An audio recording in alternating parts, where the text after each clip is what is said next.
Good evening, everyone. Welcome to our many times now Zoom meeting, Town of Manly's meeting. I would like to begin by the Pledge of Allegiance, please.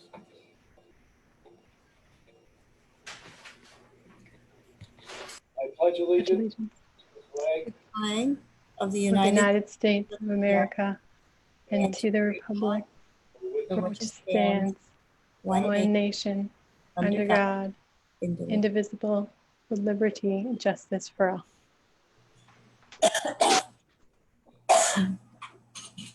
I'm thinking this might be the last time I drag this into my office, but you got to do what you got to do. Before we get the ball rolling here, I would like to recognize a couple of individuals who just recently passed away. The first one is Bill Lund. Bill Lund was a town supervisor in Tully for 20 years. Actually, this past year was the first time he decided not to run in 2019. Bill was 82. He had 42 years at National Grid, Niagara Mohawk National Grid, and he was involved with the school district and the town for 50 years. He was a school board president 15 years. He was a counselor for 8 on the town board, and again 20 years as a supervisor. And I used to run into him every now and then. He was working part-time at Home Depot over off on Bridge Street, and I did get a lawnmower off from him. It was a good deal. But I just want to recognize Bill and his family. That meant everything to him. One of the things, he survived by his wife of 56 years, Nan. He had 12 children, 2 of which had predeceased him, and 24 grandchildren. And if anyone knew Bill, and his family meant everything to him, and what was most likely to spur that larger than life laugh that we all miss. And I used to enjoy that laugh on our rides, our many trips down to New York City for the Association of Towns annual meeting. So Bill will be really sorely missed by many. It was sudden. The second individual I'd like to acknowledge is Janet Stanley's mother, Ethel Kellish. Of course, Janet is our court clerk in the town of Manlius, and Ethel was 100 years old. She would have been 101 in October of this year, and lived in Manoa most of her life. 70 years she was married. Her husband Stanley did predecease a few years ago. They had 10 children, of which 2 predeceased them. And just so you know, her younger sister, Peggy Rabinski, I believe is 96 or 97. I'll have to ask Janet. But they had 18 grandchildren, 18 great-grandchildren, and a lot of grandkids. So again, it was a sad day for Ethel. Part of my Manoa run was always going by their house, and the granddaughter was up taking care of her for last couple of years, and so it's sad to hear about Ethel. So what I'd like to do is just have a moment of silence for both Bill and Ethel, if I could, please.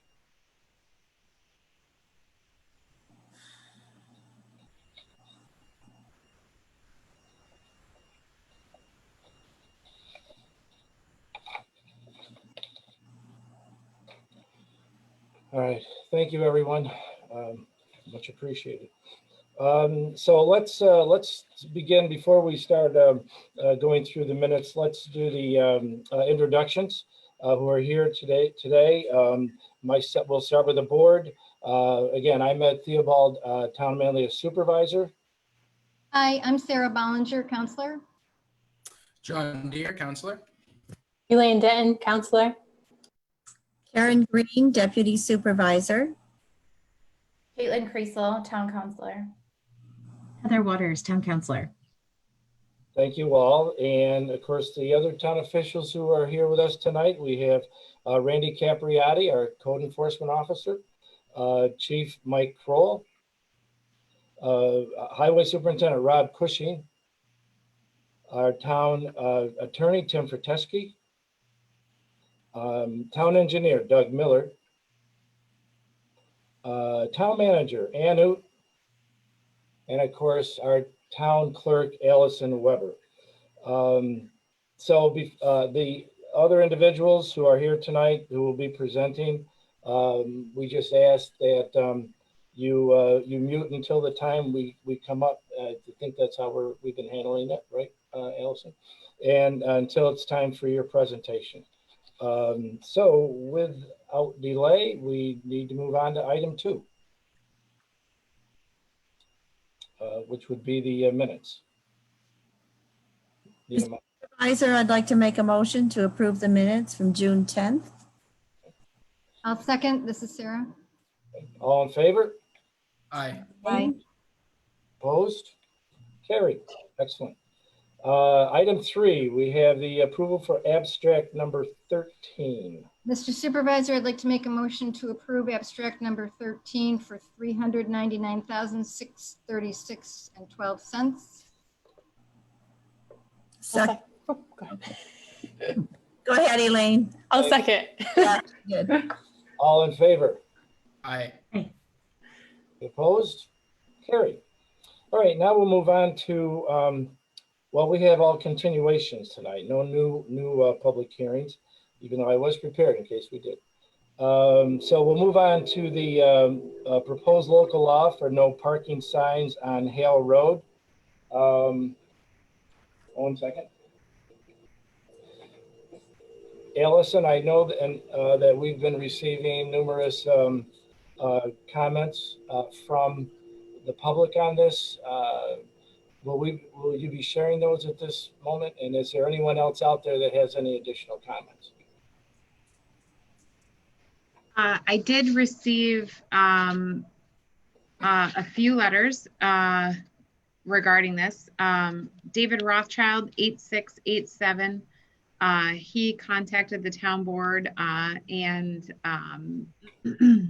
submitted this for the record. He wrote a pretty lengthy letter discussing what he has viewed on the road. He said that he would suggest a complete parking ban may pose a hardship to Hale Road residents who might have a legitimate need to park on the road near their homes. I would suggest that the board may want to limit the parking ban to the problem areas or provide mechanism whereby Hale Road residents could obtain permits to park near their homes in suitable locations. And we also received another letter from Steve Atkinson. He is also a Hale Road resident. He urged the town to install the no parking signage. He discussed safety. He also discussed people littering and garbage being left on the road. And we received a additional letter from Amber Suriani, and she said she was opposed to the no parking signs and that this is a public street and the public should be able to continue to be able to use it as a public vantage point. This is in addition to the other letters that I have previously submitted and also sent to you as well. Thanks, Allison. And we don't have anyone else that's on right now that have placed any comments that I can see. Nothing in the Q&A, and the lag on Facebook is not too bad today, so nothing on Facebook as well. All right. I have a feeling that John Preisner Yes. and maybe Mary Kay Peters wanted to speak, and I know that John Preisner is on the line, and maybe his wife Darcy are on the line, but I don't know if they indicated before that they wanted to speak last time, and we were waiting for the public hearing to open up.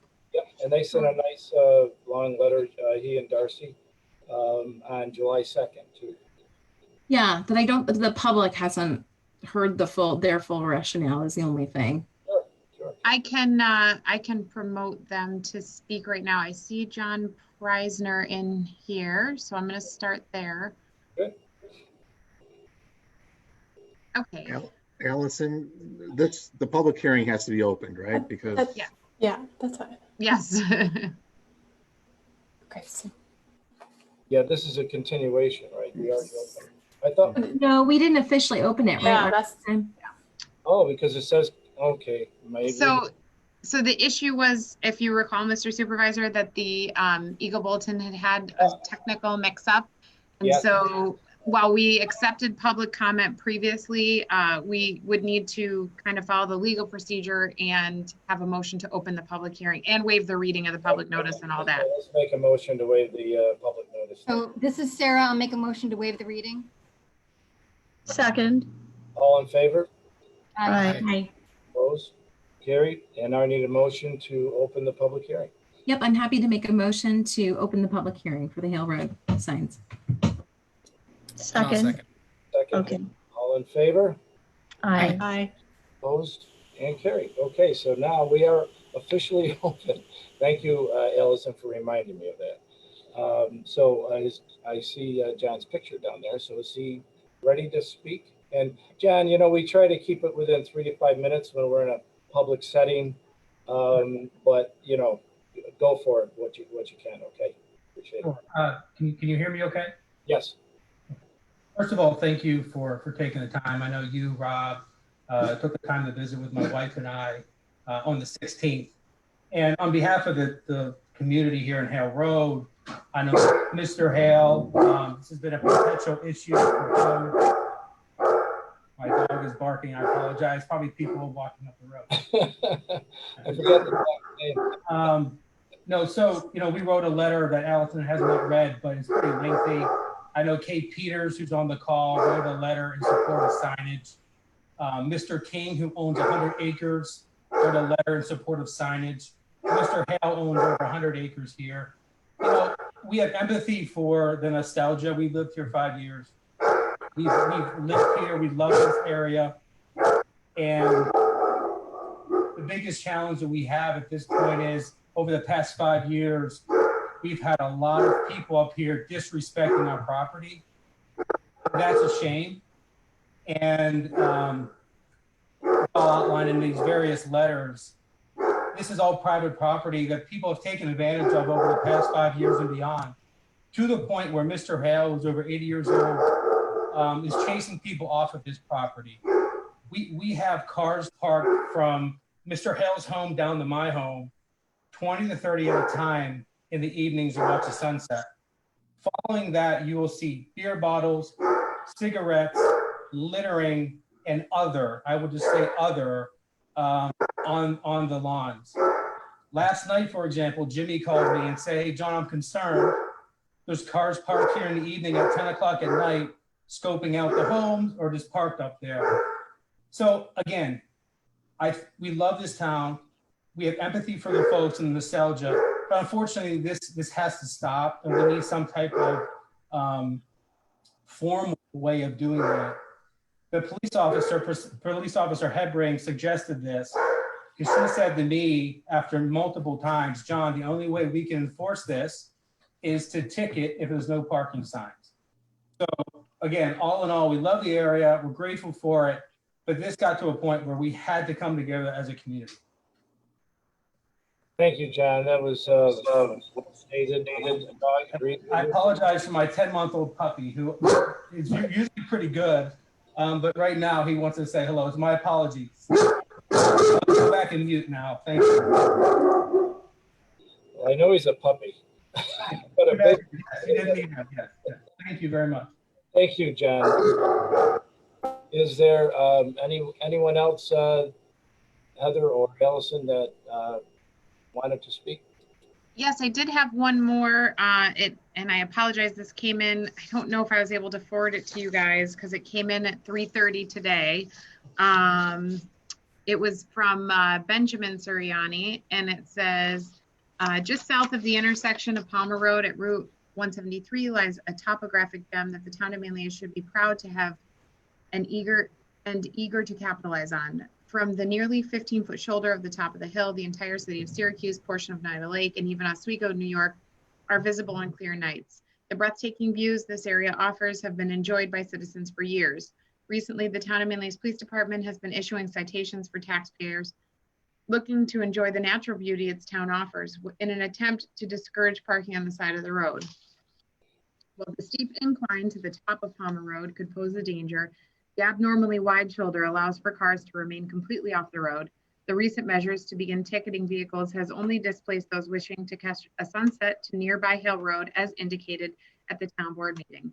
If safety was a concern with the cars parked on Palmer Road, it is even more of a problem on Hale Road where hardly any shoulder exists. Clearly, threats of a citation are not going to be enough to stop individuals from seeking a gorgeous view.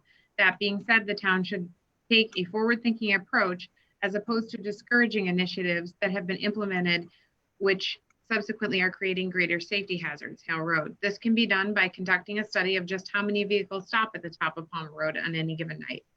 From there, the town, with the assistance of an engineering firm, could look into options for extending the shoulder even farther to allow for more parking space.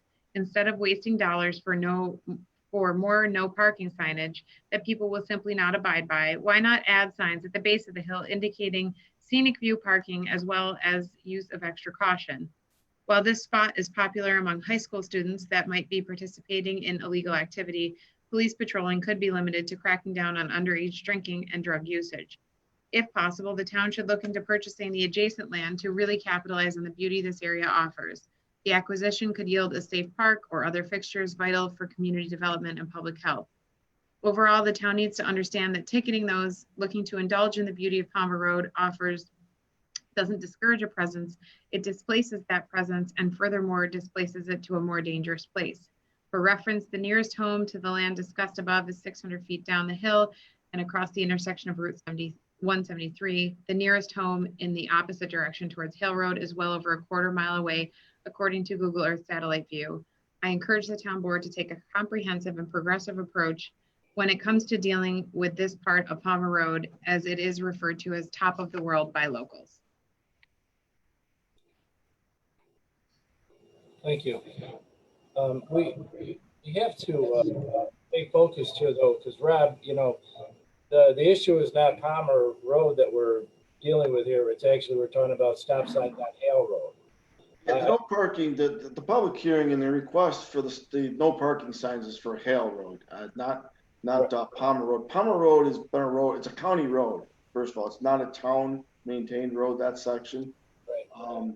So, you know, we have no control over the road. We do have the control over the no parking signs on Palmer Road. And again, I think there's some confusion of why the intersection, why that road is so wide. And maybe I can clear some of that up. The county paved that probably 8-10 years ago to widen that road. So in the winter, the wind really, really blows across through that field and dumps into Palmer Road. And it's such a short distance from 173 to get up the hill with a snowplow. So they have to have that width of the road so they can get their actual truck over that far to push the snow over and to shelf that up. So it really wasn't put in for like a parking area. It was really for snow maintenance is why they originally put that in. And you have said that, again, we're talking Hale, but just for the record, the Palmer Road, no parking signs have been there for over 20, 25 years. As long as I've been here, you know, there's been a no parking on Palmer Road between Hale and 173. Okay. I don't know, like, I think Heather was going to kind of check on that. I looked in the code, Heather. It doesn't really specifically say, you know, what date it was in there, so I don't really know. But I know, just from my experience of being here, we've replaced those quite a few times in my 25 years here. So. Yeah, I'm sorry. As far as the, well, we could probably talk about this after we close it, but and Tim, you can help me on this as far as purchasing any property on Palmer even. I mean, that's a county road, it's private property. Is that viable? I mean, I'm just. The town doesn't own any parks. The town doesn't own any land. Right. And that would be unusual for the town to buy a parcel of land for park purposes, but it certainly could. I frankly don't know if any land is available to purchase. So, but as a general rule, the town has not does not have a parks department. It has a recreation department. That's because we don't own parks. There are county parks and there are state parks in the town of Manlius, and they're village parks. Right, all three villages do have, I think each of them have more than one park, if I'm not mistaken. So, all right, thanks. Tom. Mr. Supervisor, I have one more letter that was submitted from Mary Kay Peters. And she had emailed Councilor Waters regarding this. And it says, let's see. He appreciates your trying to get the approval of the no parking signs along Hale Road. It has been an ongoing problem because many individuals come to our road and Palmer Road to watch sunsets. For many years, it was not an issue because people were respectful and quiet. Over the past 5 years, it has been just the opposite. Individuals litter, are noisy, disrespectful to residents, and partake in illegal activities. The top of the world has always been a special spot to many FM students, and it is too bad that the privilege has to be taken away. The fact that there is now no parking allowed on Palmer Road, drivers are coming to our road much more frequently, and unfortunately causing problems here. I have talked to my neighbor across the street, and he said that he was also on board with getting the signs. We appreciate anything you could do to help remedy the situation, and that was it. Thanks, Elsie. I do see a Q&A. Yeah, give me one sec. All right. Anonymous attendee said maybe the Nature Conservancy could get involved. Yeah, I think we need to be really clear here. Right now, private landowners own all the land you're talking about along there. So I don't think it's a great idea necessarily, and I want to encourage people to do something in the alternative. You as a resident want to see parks. If you want to have specific ideas about parks, you can, as an individual, you could always explore donating land to us. And as Tim said, we don't have the infrastructure now to really even manage the land, but presented with that opportunity, or if that were discussed through the comprehensive planning process, areas that were really desirable for scenic viewpoints and sort of celebrating the beauty of our community, I think that's great. And the comprehensive planning process is going to be underway over the next 2 years. But in this specific instance, right this moment, you've got private landowners who have been really understanding and have come together on Hale Road. All of the residents have been really clear about what the experience has been like for them. And maybe even Chief Kroll could tell us from the police perspective what it's been like. And maybe could either verify or add or just tell us a little bit about what the last 5 years has been like from the police perspective. I think that would be really helpful. Chief, you have anything you can make comments on? Well, I've of course only been chief now for 2 years, so I can't really tell you what had happened prior to that point, but our officers are just responding to multiple complaints from the landowners in that area due to this illegal activity and littering and other activity that is frowned upon. I'm not aware of any significant traffic issues other than the obvious of having vehicles parked in the roadway that could potentially collide with oncoming vehicles or something of that nature. But we've just been responding to the property owners and their complaints. And we go up there, we try to be as fair and objective as possible.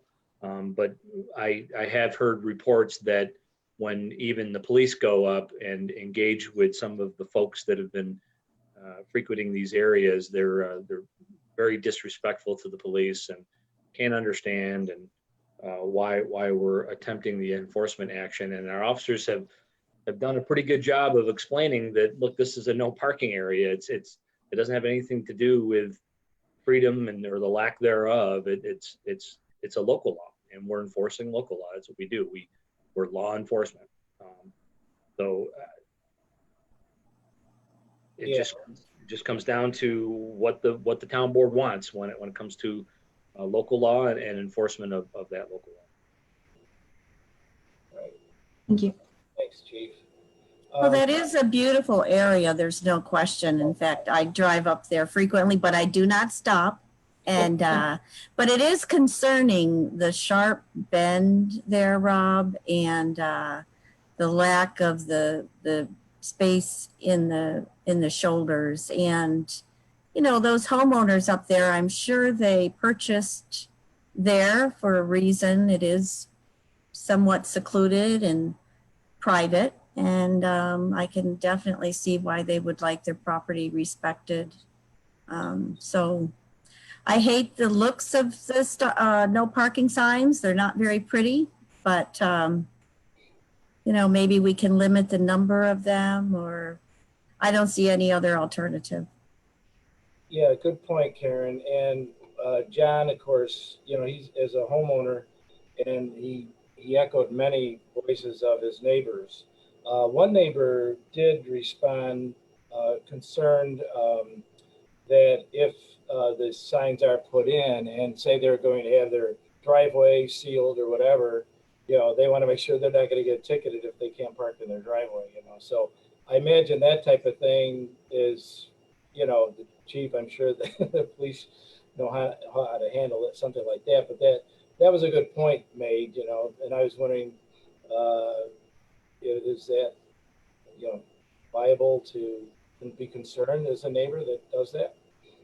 I don't know. I have a question, because it's like the debate seems to be like centered around the road being public and people should be able to park on the road, but then they're going onto private property that they shouldn't be. But there's plenty of roads where it says like no parking on the shoulder, you know, like don't stop here because it's dangerous. Yep. So I don't by putting up no parking signs, it's not making it a private road. It's just indicating that that's not an appropriate place to park your car. There's roads like that all over the place. So that's not really a valid concern, is it? That's a good question. That's Rob and Tim probably legally, and what own, you know, public or private or town road, or how do we identify that? First of all, Hale Road is a road by use, but it also obviously has been maintained for several years by the town. So the town is we've taken ownership of that road. Okay. To answer some of the questions that maybe Caitlin was discussing, typically state law, the MUTCD rules require us to put up signs for no parking. They're supposed to be no less than 200 feet apart. And you can do it either side or one side or both sides. In this case, I would assume you were going to do both sides because it's a narrow road. And again, you have the option, you know, you can do from 173 to the Hale Farm, you can do the whole length of the road. You know, there's different options that you may want to do, but you know, most of the time when we've done this in the past, it would be for the whole length of the road, you know, typically, or in an area where there's an issue with safety. Okay. Yeah, as a road by use, as Rob just mentioned, the property owner owns to probably the center of the road on either side. So the town only has what's called a right of way over that portion of the street that the traveling public uses, including the shoulders. But again, it's just a right of way. It's owned by the property owner. So if people are parking on shoulders that are in front of houses, they're probably on private property. So I think that answers a question we had come in from Amber Suriani. The land may be private, but the roads are public. Disallowing the public to park on the roads turns that essentially into a private drive. And, you know, so no one can park on this road unless they live there. And I think, Tim, you know, you've just answered that question is, you know, technically we are allowed to, you know, the town owns or has permission to allow people to travel on the road, but we do not own the road. The property owners own the road technically out to the center. So all we're doing is we're kind of clarifying the rules. Already parking there, like Tim just said, is arguably not allowed. So this is just formalizing that and also giving the police a mechanism to help, move people out of, make sure cars aren't where they shouldn't be and where they're causing, not only, road safety issues, but, public safety issues. Mr. Supervisor, we have a resident who has their hand up and would like to say something. Okay, just have them identify themselves and Sure. you have to mention in their address, but Okay. no one's really been doing that. So. Okay. All right. Looks like it's Mary Kay Peters. You are unmuted. Go ahead. Okay. Can everyone hear me?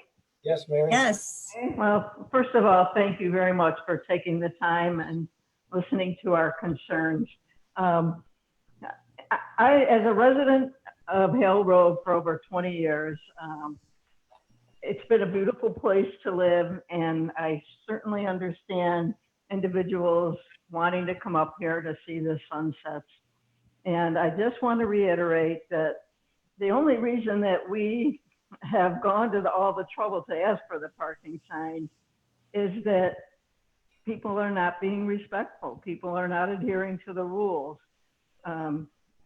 And I know the police have been up a number of times and they've been very good about taking care of things, and we really appreciate that. But the one other point that I wanted to make is, and I know you folks can't do anything about it because I looked into it many years ago, is the speed on this road. It is not, there is not a speed limit posted on this road. So, which means anybody can go at 50 miles an hour if they want to, which is very dangerous. And now that we're getting more people coming on this road to watch the sunsets, I think it is a safety concern. So I just wanted to also reiterate that there's a concern about people going at imprudent speeds, and that is a safety issue. But thank you so much for giving us the time, and we hope that we can do something that'll make everybody happy. Thank you, Mary Kay. And I just wanted to add that I loved your sunglasses in your photo there. They are really sharp. Rob, what's the, what is it, 55 if it's not posted? Is that the speed limit? Yep, that's correct, Dad. I think probably it's one of those deals, again, being a road by use, and over the years, there's never really been a lot of traffic on Hale Road other than the residents. There's never really been an ask for a speed change or an ask for a recommendation for a speed change. So certainly that's something we can go through the state and go through the process of doing if we need to. Thank you. I don't see how you can go 55 on that road. Man, around that curve, you'd be, whoo. It's pretty tough to do it. Again, I think a lot of it is, Karen, it's the residents that typically run that road. There's not really, it's not a through road to go anywhere, you know what I mean, other than a cut over to Palmer Road. So if the residents do want to pursue that, Rob, do they send an email to you? Yeah, the email would go to Ed or to the board. Okay, you know what I mean, and the recommendation for do a traffic study. You know what I mean? The state would do a study to determine, what an adequate speed would be for that road. We have one more comment. Amber Suriani asked if the road is owned by property owners, why is the town doing the snow plowing? The town, the road itself is not owned by the property owners.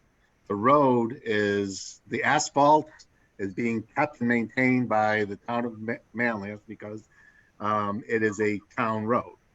And it's a road by use. Once we start maintaining and keeping a road for more than 10 years, then it becomes automatically a road by use. So the road itself is owned by, is the town's responsibility. It's the town's. When you say road by use, when we first started learning all of this, I thought it was road by use, but you're saying it's a road because it's being used as a road. It's a road by its usage as a road. Not, it's not by use, like a twice used. No. Not very much. I had to Google it when we first started this whole thing. You have dedicated roads, Caitlin. I'm sorry, you have a dedicated road and you have a road by use by state law. So you have two different types of ways. You either do it by dedication, by town board dedication, or it would be a road by use. And typically, most of your road by use roads in the town of Manlius are old roads. They're probably the oldest roads in the town. They were probably taken over back in the 30s, 40s, and 50s. Obviously, as the town grew, the town had taken those roads over and started maintaining those roads. So that's why they consider them a road by use. And So wrap up all of that, whoever said this is a road, it just became a road by default because we used it as a road. That's correct, Caitlin. That's just so silly. But I hope that helps to answer more like why the town plows it and paves it is because we accidentally turned it into a road by pretending it was a road for so long. So now we're required to maintain it. Because we want the people to be able to pass through and use it even when it's not. Exactly. This is like one of the funniest concepts to No, but this is the kind of esoteric stuff that like we're like, why is it? It gets pretty philosophical.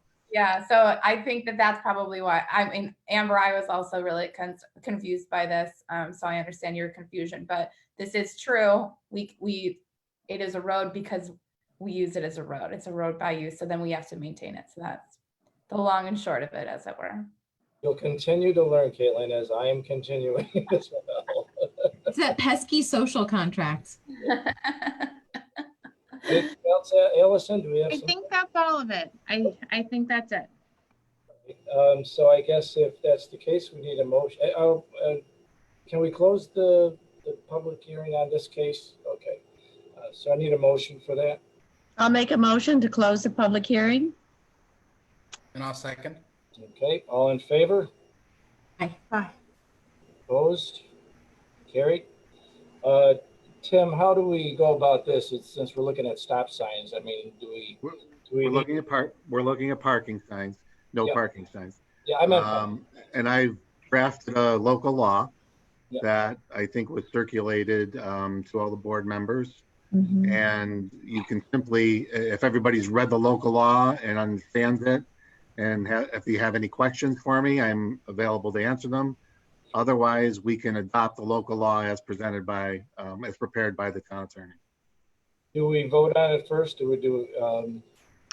The local law, just so everyone knows, if you are to approve it, would be number 5. Okay. So we need. Well, is there any more conversation amongst the board? I mean, obviously, Heather, you and I and Rob, we've been up there. A few times I've been up there just to take a look at Palmer too, as well, And it really is sad, as Mary Kay said, there's just a few people that disrespect it and ruin it for everybody else, and it's mostly the neighbors. And, as sad as that is, we need to make it a little better for the neighbors as best we can. Now, obviously, it gives more work for our law enforcement. They would be on top of that more. They'll get more phone calls, that type of thing. But it is a concern. Does anyone have any other comments that they'd like to make? Yes. I would just say that, I think that our law enforcement will get the calls either way. And this way they're empowered to have guidance and to see where the space is. I mean, I'm thinking of the circumstances, the kind of real life circumstances. If you're on a bike, you're doing a long bike ride and you stop at the top of the hill for 2 minutes to look at the sunset, or 5 minutes, I don't think that's a scenario where you are going to be ticketed. And I don't think that the neighbors are going to take issue with that, correct? But if you are making plans with friends to meet them up there, if you're going with your family there as a destination in your car, that's the kind of situation that is really about the no parking signs. That's what we're talking about. So I think people are have to really be respectful and think, if this was your street in a cluster development that you lived in, or cul-de-sac, and people were walking through your yard to look at something that was really beautiful and interesting in your backyard, would you feel the same, wouldn't you feel the same way as these neighbors? I mean, I just think, I think that we have to imagine it from those angles too. Point well taken. Are we ready to vote on this tonight I just have a question. Oh, no, I'm sorry, Elaine, go ahead. So I know the law that we have here it's the whole length of the road, both sides, and it doesn't say how many signs. So would the highway department figure that out? It was 200 feet or something, you said, Rob? Yeah, Elaine, the signs are supposed to be up no less than 200 feet. We can kind of guide that along that line, you know what I mean? Within that 200 feet, it's 210. I'm sure nobody's going to complain too much, but a lot of it is, you don't want to put a gazillion signs up. First of all, it's tough to maintain, you know what I mean? We've had people stealing no parking signs. They come up missing quite frequently, and especially in circumstances like this, because they are controversial. Again, we'll try and put those up to the MUTCD standard, if we can. Yeah, and there is some space on that road, Rob, as you know, where you can't see the view because of the foliage, more on the north end, that perhaps you could space wider. Yep, that's kind of the plan here. Obviously, if you're going to do the whole road, we'll use some judgment here. Right. Try and again, we'll make it so it's hopefully within MUTCD standards, and yet there's not a lot of signs, so hopefully it will work for everyone. Again, you'll have to give us some time. We have to DSNY and all of that type of thing to make sure that we can put new signposts in where there's maybe services underground or above or whatever, where there might be a conflict. But so you'll just have to give us, a week or two here to get them up. And as we have for situations like this, I think, of course, this would be noted on our website as well as Facebook, so people are prepared for this. Board, what do you want to do? May I make a motion to adopt this new local law? Local law number 5, and I will second it, Mr. Supervisor. Okay, all in favor? Aye. Opposed? Okay, that's carried. All right. I would like to add, Mr. Supervisor, that this was kind of a hard vote for me, because I wanted to so much of what I think is special in Manlius, I want to preserve and to elevate it, not to take it away or make it more difficult for town residents to access. But I think that this is the only solution we have at this time. What I want to encourage residents to do is to come up with, this is your government. We represent you, and we represent the folks that live on this street. And if you have any other ideas for how we could accommodate visitors and whatever idea anyone might have, whatever crazy plan, please send it our way. But it is difficult. My brother, who passed away several years ago, his friends go there to honor his memory, and it's been like a tradition for them. And they take my other brother there, and I think he's got some kind of I've never had the ability to really go because it was too difficult for me personally, but he's got some kind of tribute marked there. So, but it's too dangerous, I think, and it's if it's private property, people shouldn't be trespassing. But how can we bring it to the community in a real, true way? I would love to hear people's ideas. We've got so many smart, creative people in Manlius and from around the region. You don't have to be a Manlius resident to send us an idea. But this is a chance to get creative and to think about really making top of the world a park. How do we do that? So I'd be interested to hear what people might have to say. Thank you, Caitlin. Yeah, and I get where you're coming from on that, absolutely. All right, So we are ready to move on to the item 5, which is a continuation of the public hearing on the zone change of Brolich Properties from an R1 to R3. I know Brandon, you're here, I believe, and I have listed Tom Oot. Is Tom Oot joining us tonight? No. No, I'm sorry, I got. Sometimes they're on together, so I just put him on there just in case. Every now and then he pokes his head in, right? Okay. There you go. I'm back. All right, Brandon. Very good. The last time when we met last, I know there was somewhat of confusion, concern regarding the property surrounding whether it was R1 or R3, and I think we've got that cleared up as far as understanding why the property that looks like R3 is zoned R1. And I'm wondering if, I know Tim, you and Randy put your heads together on this for an explanation of how that occurred. And maybe you can explain it a little bit, and then we can move on with any other questions, because we're still open, the public hearing is still open regarding that property. Well, I think Brandon actually did a very good job with his letter explaining what happened. And the issue is that the properties that have townhouses on them near this property are zoned residential 1, not R3, even though the coloring might suggest it's R3, it's R1. And they were able to get built because back when they were built, the zoning requirements for R1 were different than they are today. Brandon, jump in if you'd like. Yeah, we just, after doing some due diligence on our end, the old R1, I guess we could call it, was a 20,000 square foot minimum lot size. And obviously now, that being 40,000 square feet with the current code, it was better for us to try to figure it out, because obviously we couldn't quite understand with some of the property sizes of Ravine Ridge and is it Huntwood.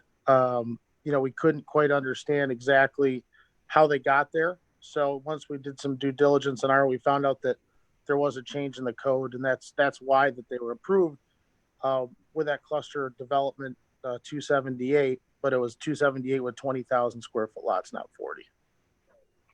Thank you. So the town was corrected. It is R1 surrounding. It's just maybe a different R1 at the time. Right. Okay. Very good. Anyone else? I know that we were we were pretty close, I thought, to sort of wrapping things up based on the planning board's recommendation, the county recommendation. It looked like the only issues, of course, are the things that need to be addressed once it goes to the planning board, which I know you're more than aware of as well, Brandon. Yep, absolutely. Annie Lane? Yeah, so we were just feeling that, again, because the old R1 is more similar to what is now R3. It would be in similar zoning with the surrounding properties, so we feel that would be a good use.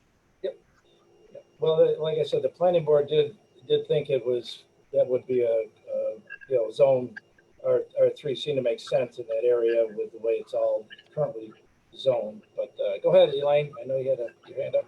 Yeah, so I think, doing the research, it was really great to learn why the surrounding properties are R1, but currently that would technically be an R3 right now. But I do want to make sure that we're clear that this is for changing R1 in that front property to R3 and the back staying RA. So I just want to make sure that that's clear. Is that a question to me? Yeah, that would. Yeah, how would would that be accurate, Brandon? Well, I guess I don't know, and maybe Tim can chime in on this. I don't know if we're looking for preservation for, call it the green space, or whatever the rear land is. As you know, our plan is to have the green space for the patrons, but maybe if there's a deed restriction in place, but I don't know exactly the zoning how it would work as we try to go get our approvals utilizing the 278, if we can have separate zoning in both parcels. I don't know if it all has to be R3. I think it does. Our intention again is to only utilize the top, and maybe if there's a way we can make satisfy the town and some of their concerns with some type of restriction for the back, we'd be happy to try to accommodate that. But my concern is the application that you originally submitted, that's what it stated. It stated that the front would be changed and the back would remain RA. Well, that'd be an error on my part then. And that is what we sent to the county planning board, which is what they commented on. So if what you're asking for is that whole parcel, we haven't done that application. This is a point I brought up last meeting also, because it was my understanding that it was going to go from R1 to RA or to R3. So the difference is going to be density. Correct. I think it's already zoned R1, I believe. Yeah, it's already zoned R1 at the front of the parcel and RA in the back. Right. Okay. So if you did the entire parcel as R1 or R3, I'm sorry, then your density will increase. If you only did the front portion of it, then your density would be only related to the front portion, which I think is about 5 acres. Yeah, roughly. Yeah. So with the RA, how many acres would it be, would you say? How much? 17? 17 acres? I think it's 17, isn't it, Brand? 20, It's about 23. 23 acres, and we're using roughly about 5, leaving about 17 open. Of the agriculture would be you use about 5. Yeah, we're using to call it the upper portion, the 5, because obviously the other land's almost 20 feet lower and it's got floodplain issues, and it's just not really buildable land for us, so to speak. So I just want to say that in the application, which I do want to commend Mr. Jacobson for his patience because he submitted it February 20th. But in that, it does say the remainder of the site to stay restricted agricultural. So that was the intention, and that's how we've framed this application. And again, I guess our intention is to keep it, like I said, the wild HOA space for the patrons. Mm-hmm. I don't know how I can secure that or, I guess, put the town at ease. But again, and I know this isn't a town board issue, it's a planning board issue, but it's really just for us to be able to utilize the 278 cluster. As I've submitted the plan that we're trying to build, in the prior meetings. Right. And I think, you could still have a 278, it just wouldn't necessarily be quite as large. Well, I don't, but R isn't, but RA is an ag zoning, correct? So it's not even a residential zoning?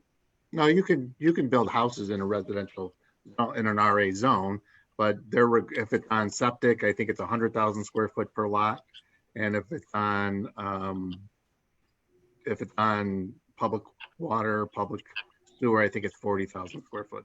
So it's the same as R1, so to speak. If it's on public. Because it is on public. These are all, we're utilizing public utilities. So, but again, I guess if we're only getting the front portion for our, if we're only getting the front portion for the property, it's not really utilizing because again, we're not looking to use the remainder of the property. We're looking to use the front of the property, but it doesn't really do us any different, to go to the R3 if we can't cluster. We have to utilize the rest of the property in order to do so. Well, you could definitely cluster in an R1 and an R3. But how would we do so we're going to do a mixed cluster development where the front's R3 and the rear is RA? Well, I don't know. You wouldn't be using the RA.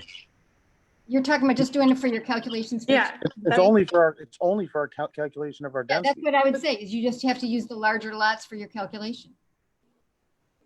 Will that work? No, that we just would have I mean, theoretically, we would have just been doing this for 2.5 months to be at the same space. I mean, the whole purpose of this is for us to be able to utilize that to get the density in the top portion. And if we can't do that, then we're really back to where we're started, and it's just a planning board action and not a town board action. So Yeah, and really, if you Elaine wants to say something. Oh, I was just going to say, that's always been my concern with this parcel is density. And that has been the question in this zoning application is the density. What can really fit there? Because of the floodplain, because the back parcel really just shouldn't be developed on. That's why it's already zoned with the R1 in the front and RA in the back. And so I mean, for my intention, I would keep that. But again, we're not intending to use the rear to develop. And if you look at the other sites, they're much more dense with less property. I mean, we have way more green space in our proposal than any of the other surrounding communities. Brandon, I think we understand that. I think the issue here is something that we've been coming to understand is if we change the whole lot to R3, which again wasn't in the application, I understand that's a mistake. But we, as the town board, don't want to see that whole lot become as clustered as it could be under R3. That's why the understanding of the front becoming R3 to be in that zoning with the back remaining was what was understood. Well, I don't know about that, John. Because I hadn't seen it originally like that, so I hadn't been able to give it the thought as far as density and so on. But can't we have the planning board make one, if you have a recommendation back to the planning board that there's an understanding that somehow this zoning is only to do with our clustering? I mean, don't we work in parallel together? I mean, again, we have a to-be-built plan and a cluster density plan. That there's two separate totally plans. I mean, that's the whole purpose of that, 278. That's been utilized probably in a dozen plus communities in the town. What do you think, Tim? Is that viable to recommend that to the planning board with the zone change as he's requesting?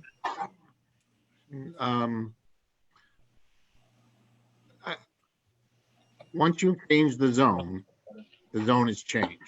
Okay. So there's nothing, you're creating a local law that would change the zoning. And the planning board can't do anything that would be different than what the zoning is would already be. So I'm not really sure what you mean, Brandon, but I mean, if I'm doing some quick calculations in my head, if the R1 property is turned to R3, that's approximately 10 dwelling units, right? Well, you've got roads and areas that have to. Well, maybe it's probably 9, yeah. Maybe 8 or 9. So as Elaine is explaining her concern, that's what she thinks is the density, that should be the density for that property.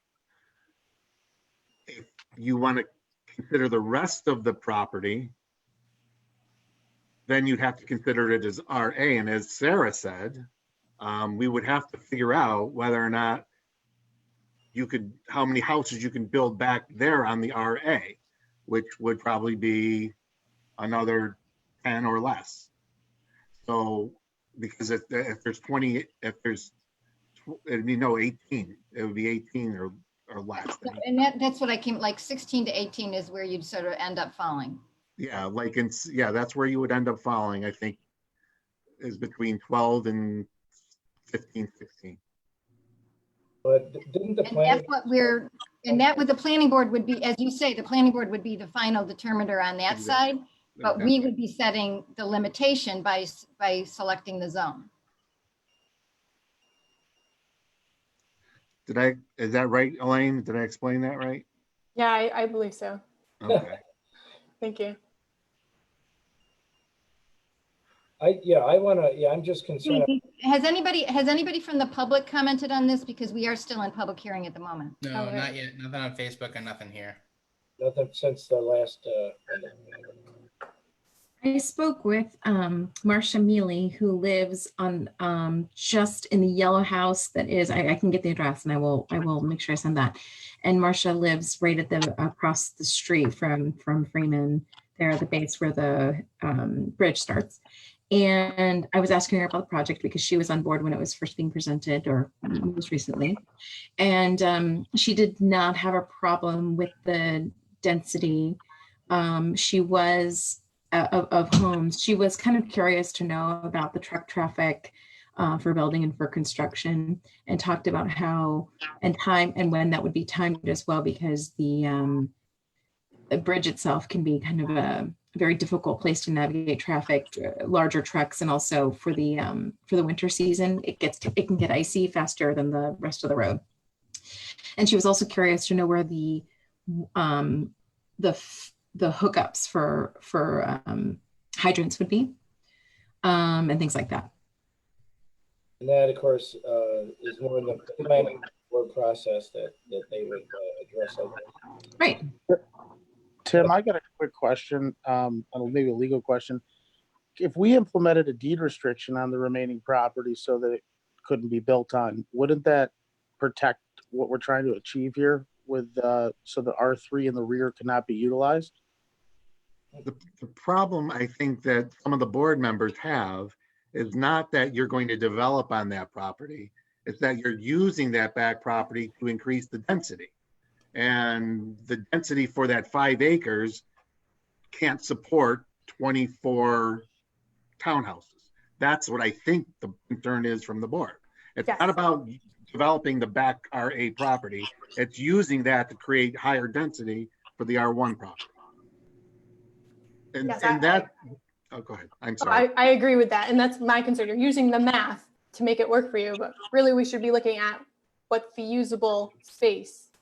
But I guess my question would be, why would you think that the amount of units that we proposed is too many? I mean, if it works as far as there's space, there's drainage, there's detention, there's a pond proposed, and we're only using 25% of the total property, I don't know what the concern would be from I don't know why we feel that that's too dense. I mean, I feel that we're not even using a lot of the density of the property. And wouldn't that fall on the planning board's table, basically, to cover all that? I mean, to control that, Tim? No, because the question is... I mean, if we change it all, the RA also to R3.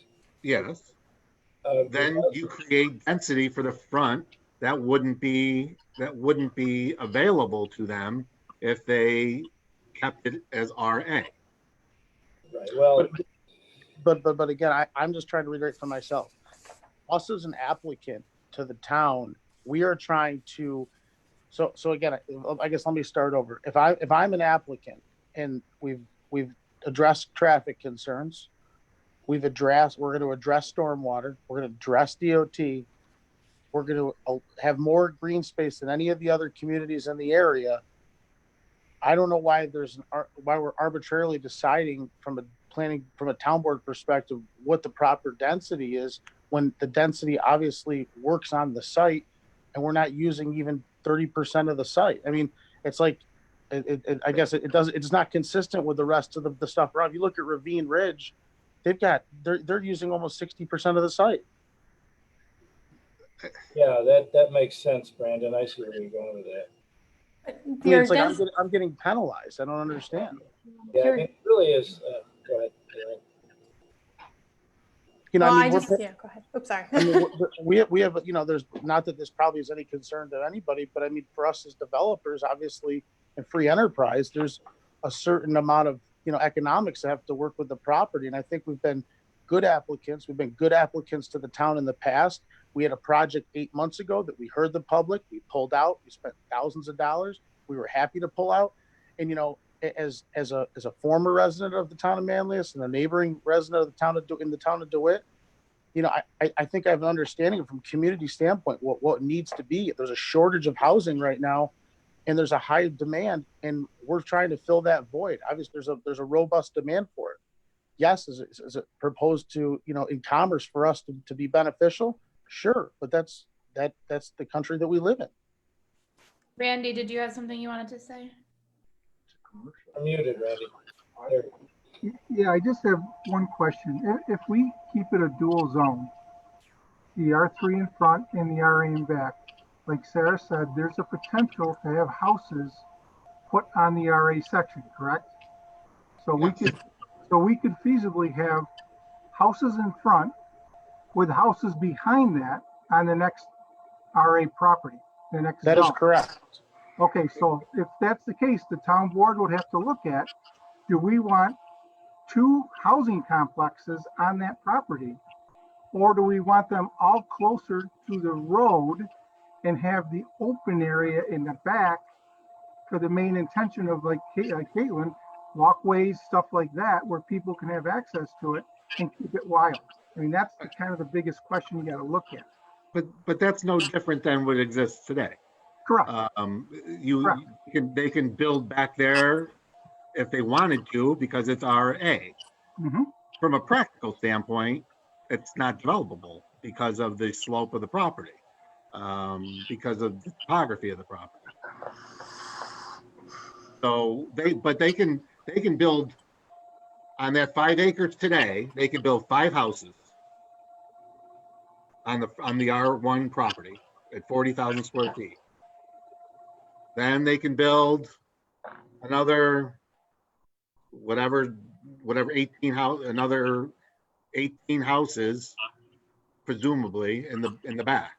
But you can't, because from a practical standpoint, you can't develop that property. But that's the same exact thing that I'm saying. It's like we have to be. To me, it has to be consistent. We're using it against me and then for me. And again, it's spot zoning. Everything around me is the same thing, and they didn't use even close to the green space that I'm using. I mean, it's not even up for discussion. It's so blatantly obvious. I mean, honestly, if we really wanted, maybe we could put a road, but we would never do it. Doesn't make any sense. Like you said, there's no economic, it's not viable. And the same reason we wouldn't build houses back there, the same reason Mrs. Freeman hasn't done anything back there. It's really tough land. It floods, it doesn't flood. I mean, it's pretty to walk, but it's not anything you'd want to build on. The same reason why Huntwood didn't. And some of the Huntwood are actually in the floodplain, which is beyond me on top of it. So, but are we talking about a case where the actual zoning and the way and our categories exist just the way that they do? We have how much you can develop for R1, RA, R3. We have those. We haven't changed any of that. Is that correct recently? So until we change that, we're still in that box and in that framework. Isn't that the case? But I think we're trying to have consistent zoning in the areas. And if my surrounding neighbors have what is R1, which really was R3 when those were approved, and I'm saying, I understand the zone's been changed. I totally understand that R1 has more square footage. But if you look at our proposal, we're giving and taking. We're saying we're allowing more green space. We're unlike the other properties, but we're asking for the benefit of what the old R1 was, which is R3 zoning. And the whole property was zoned that way, not half and half. So I think it's a good compromise for the people that want the green space and us as developers, so that we can fulfill the housing need that's in this community. Yeah, I think it's a spot that I think would work. I hate to see it go to waste by not using it accordingly. And I guess my question is, if we say, okay, let's go with the R1 to the R3, now are we amending his application to include the RA as R3? How do we do that? We did it in our memo to you. Oh, so that would be considered. That was like a month ago, I think. Yeah, right. You're months right. ago.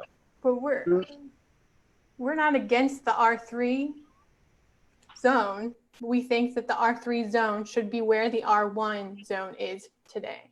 But I have a tendency to agree with Brandon on the RA, because it's really unbuildable, yet it's needed for the project that he's putting in place. And he's going to control the density of the land. And it mirrors everything around there. And it actually doesn't mirror, it's better controlled than what's going on in the other properties, other zone properties. But what he builds up on top of that property or up top of that slope is going to affect what's below. And that's where the planning board comes in. That's the planning board's job. But this decision controls density.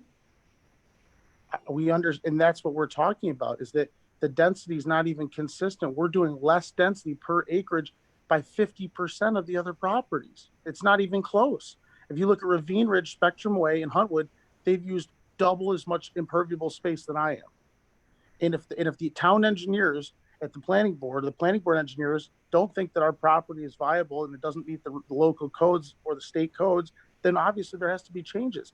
But that's our job to spend the money with the planning board to do so. From a zoning perspective, we're more than consistent. We're even going, in my opinion, into less density than the other properties. And again, if you look at those three, it's not even close. But your last plan, I believe, had 25. Was it 25? I think it's 23. Yeah, and I think the planning board said they had some concerns. 25. With that, if I'm not mistaken. Yeah. Work with you on that. So if there's, let me see if I can make this simple. If there's 25 units that you're proposing, 24. you're trying to put those 25 units on 5 acres, which if you were able to consider all of it, I think that it's 23, okay. Tim, right? What's I think that? it's 23. 24. Yeah, just under 24. 24, okay. And I think that's the point that Elaine is making, that putting 24 units on 5 acres by using the rest of the property makes those 5 acres too bad. But Tim, that's the whole intent of 278. And I'm not trying to be argumentative, but isn't the town board's job here is to fit the circle into the right hole, not to do the planning board's job. The planning board's job to decide if that 25 is viable, not the town board. No, the zoning is the zoning controls density. The zone change controls the density, and that's where the town board apparently has. I understand that piece, but to make it buildable is the planning board, correct? So if we're saying we think 25 should not fit on 5 acres, not that it can, or if you're the reason the word should, you're saying if it should not fit, meaning that it's a discretionary thing. If it should not fit, that's a planning board action. No, the density, the planning board cannot control density. Only the zoning can control density. There's practical problems with density. There's practical problems with building, and Correct. That is you can't develop a certain piece of land because of its topography. But in terms of density, density is determined by the zoning district. The zoning to be consistent with surrounding properties, with all surrounding properties of consistent zoning, consistent green space. I'm exceeding those. I'm going to more green space than they were before. And on a percentage basis, if you look at the 3 townhome communities that are around. Right. I'm not arguing either way. I just want to. I'm just trying to explain. I'm trying to explain. What's that? I mean, right now it's basically commercial use. It's an interior design center and also a residence, and it's like we're getting rid of that piece of it and going to strictly residential. Right. In the end, the town board is going to have to make a decision on whether or not they want to change the zoning for this area. And, I don't know what that decision is going to be. I know that there's clearly some people who have concerns about using the entire property to create the density for that 5 acres. That's what I'm hearing here today. I'm hearing it too. You don't have to convince me. It's not about convincing, it's about what's practical. And I mean, as a private developer, we're spending thousands of dollars on a plan that you've seen for 4 months almost. I've been to multiple hearings, and now it's like, well, I've decided we don't really like the density. Well, how about instead of wasting time, money, and effort, I could have just gone back to this 3 months ago and not had my opportunity cost be gone, because I've had 3 months of this where I've been sitting on the sidelines. And it's like, what my intentions are. I've been very clear, very open. And I think I've been fair. I haven't been greedy. And I've been a good patron to this community, as well as like when I did my last project. And I don't feel like getting the same treatment as a private developer. The county recommended it. The planning board recommended it. There's no traffic issues. And now all of a sudden we've decided there's just too dense. But the county application assumed that the front property is what we were talking about changing, not the back. That is what the county. No, it's not. The county knows exactly what we had on the planning board. The county planning board, that is what they have in this thing that they sent to us. It says that the local application notes that the front of the site is currently zoned residential 1 and the remainder of the site is restricted agriculture. The requested zone change would change the residential 1 area to residential 5, which is a mistake and now it's 3, where multiple family dwellings units are a permitted use. The remainder of the site would remain in the restricted agriculture zoning district. But Elaine, we don't know if they would have made that same decision had he applied and made it all R3. But That's why we amended it on June 23rd. I mean, this was already amended. I do feel like we're kind of going in circles. Like, do you have a comment? I'm sorry, Caitlin. Go ahead. It's like I see that I'm feeling a little bit confused really about the issue. Like there was a mistake made in the application in the county. So I don't feel confident that we actually have a real recommendation from them. Their recommendation was related to something that's now turned out to be inaccurate. And I appreciate that you have been certainly a pleasure to work with and professional during our meetings, but that doesn't mean we're beholden to you to grant you the request that you asked, but we're willing to work with you and try to understand where you're coming from. And I think that that's a courtesy we have certainly showed you. So I do disagree with your earlier assessment that you don't feel like you're being treated fairly. I don't think my time is being treated fairly. Brandon, just hold that thought 1 second if you wouldn't mind. I think that the question that we have been wrestling with, and I've spoken with Elaine and I've spoken with Heather, we've talked about this. I've tried to glean from my colleagues what their impressions are on this. And the question that has been coming up this entire time has been density. So I'm sorry if you feel like that's coming out of left field, but that's been the question that we've been most worried about this whole time.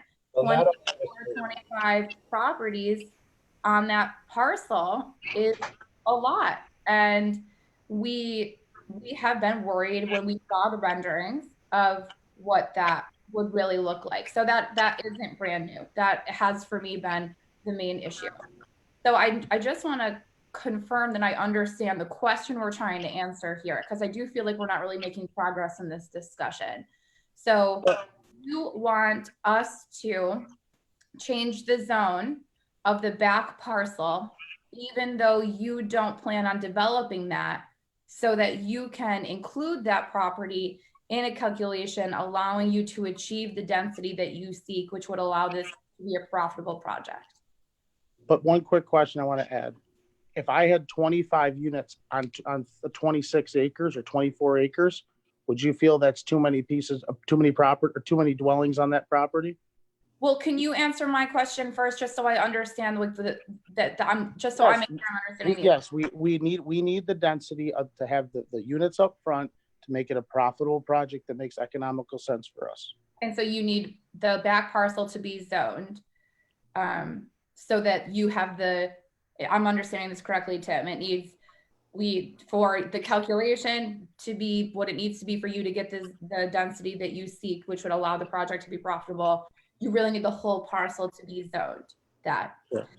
But for me, it's a little bit of a philosophical question. It seems like we're kind of skirting the law, what the zoning stands for, which is that if we know you're not going to use that back parcel, for us to change the zone for that so that you could then manipulate the other parcel so it works economically for your project feels disingenuous on my part to know that that is the direction you're going, because that zone is zoned the way it is for a reason.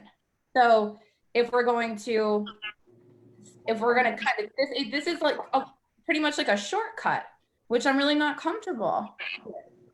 So if you wanted to increase the density of that one piece of property that you want to develop, then I would prefer that your request be to change the zone of that parcel, of that property, to the zone that you're seeking, so that you could have the density that you need to make the numbers work. Like, I don't know why we're kind of trying to come at this from a back way, because it would be zoned like that for a reason. Sarah, didn't you have something?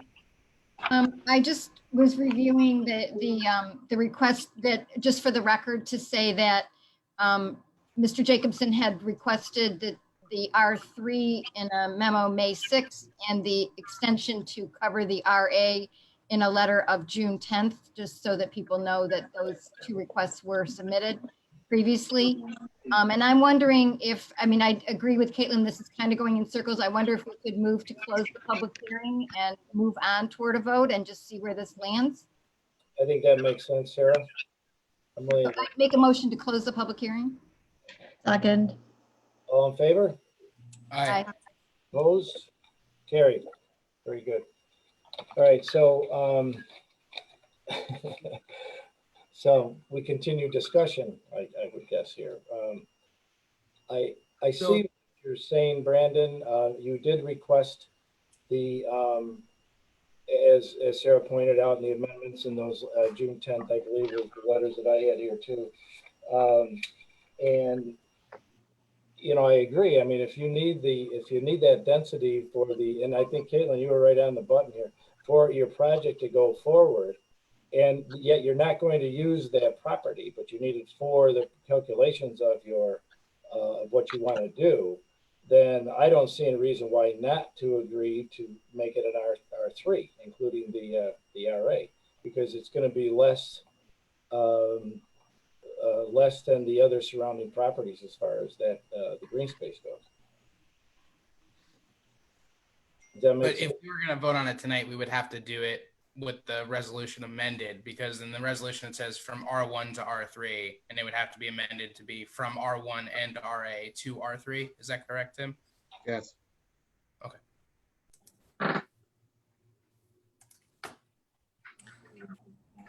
Well, unless there's any more discussion. Wait, I'm confused. Go ahead, Karen. Yeah, Tim, a quick question. Yep. Could we get another review by the county just with that property, the parcel that's being discussed, in a timely manner? Being that the applicant has already applied for this and we've been working on it. Yes, we could ask the county to re-review the application with the entire 23 acres, 25 acres, going from R1 and RA to R3. And we'd have to wait to hear back from them as to whether or not that would change their mind in terms of their no recommendation. And just for the record again, the planning board's recommendation, which was made on July 2nd, was they recommended that the High Bridge Road from RA to R3 is appropriate for the property. And this board recommends that it should be approved by the town board.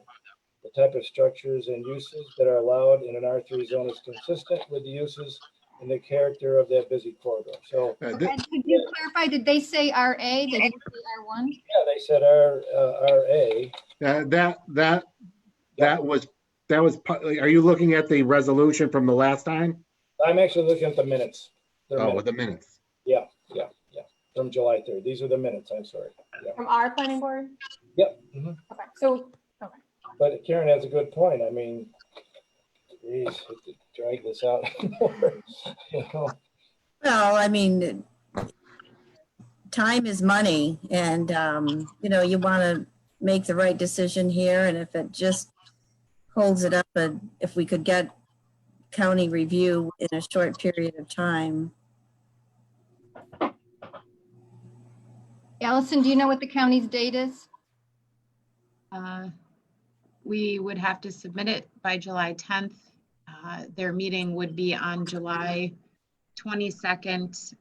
Very often they will send us the resolutions that day. I can't guarantee it, but Well, I put more of my, So we might have it before our next meeting. Yeah, could we ask them to expedite response because that's the same day as ours? yeah, I could certainly put that in my request. They will, I think they'd provide that for us, because they usually do. They send it to us that day, but. we No, can and the certainly fact ask. and the fact they already have all this information. So that would be our next board meeting too. July 22nd. So Karen, would you like to make that as a motion so that we can move on? yes, I'll be happy to make a motion.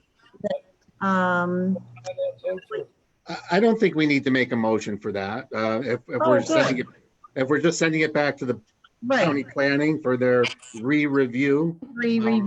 Note that in the minutes, Allison. In an expeditious manner. Based on their schedule. Yeah. I mean, I'm familiar with some of the other projects Mr. Jacobson has done, and they're lovely with the outdoor spaces, and he does a very, very nice job. Thank you. Yep. All right, we will do that. And sorry, Brandon, we got to delay this a little longer and wait for the county reply on this. Okay. But we want to make sure we do the right thing. All right. Thank you, guys. All right, thank you. Thank you. All right. Thank you, board. That was a lot of information there we had to cover. Let's move on to item 6, which this is also a continuation of the 3GI public hearing from the 3GI zone change for Central New York Inland Port, again from RA to industrial. John, I know you and I and Heather, and of course we had a nice public information meeting. I forget when it was, 2 weeks ago. I don't remember. So we've put an awful lot of time into this and a lot of thought. And honestly, I am still getting a lot of information from residents. I've been in contact with CSX, and I'm waiting for more information from them on some of these things. I think at this point, we're all kind of just waiting. I think it was on the 25th that we did the public information meeting. We had good attendance. We talked for a long time about the project and not just the zone change. I think everyone's getting feedback on the project still. And I think kind of offline, we've kind of discussed the notion, a couple of us at a time have discussed the notion of, I think we can close the public hearing unless anyone here is here to speak. But I think we're going to take a little bit more time on this decision to really understand a few of the finer points. I know a lot of the communication here, it's not like talking to someone right here in town, so you might be waiting a week or two to hear back. So but that's, I think, where we were at. So if anyone is here for a public, it is still open. And I think, Allison, you had a couple of other. Yes, I do have one comment in the, but it's an anonymous attendee. It just says regarding the inland port project being considered as a zoning change, maybe the largest and manliest in 60 years, is too obtuse and involved for any kind of vote being hurried through until the public has had a much better idea of the nature and the scale. And then it disappeared. So I think the question was redressed. Just poof. And I couldn't agree more with that. Like town board Snapchat. Yeah, right. Yes. Yeah. So we. So I guess in that case, and I'm wondering, John, is can we hold the public hearing open, because the public is still very interested in this? I mean, what it would do is it would allow us to have, read the comments into the minutes next time. And if someone else wants to join us the next time to add a comment, there's no reason we couldn't do it. I think it was just the plan was to close it. But if we want to keep it open, I think, it would be appropriate because it, in a small way would signal that this is still under consideration. We still want people to tell us how they feel about it. Yeah. So I would also be supportive of that. And you're right, John. A lot of the at the public information, again, a lot were concerned with the project, not necessarily understanding that it was a zone change conversation. But on the other hand, that they do tie in quite a bit on this project, you know. However, Mr. Supervisor, may I suggest, could we possibly have a finite date for the public hearing? Because again, you know, this has been going on years and years and years, and there are a lot of people waiting on our decision that can't go forward or need to, you know, think of other alternatives or whatever. But just to keep extending it and extending it without a closure, I think is difficult for everyone. Yeah, I think, Karen, we sort of talked about this. I know John and Heather and I, we've been sort of committeeing this up, you know, and I think we were really shooting, whether we close tonight or not, we were really trying to shoot for the next board meeting, the 22nd, to make a decision of some type then.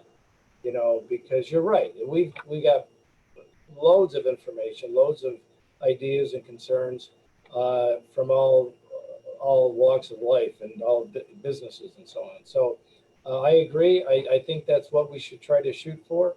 Is if we don't close it tonight, let's close it on the 22nd if we have any more comments, and then we can make a decision. I would say that night we should have everything wrapped up by then. I would hope. I agree with that.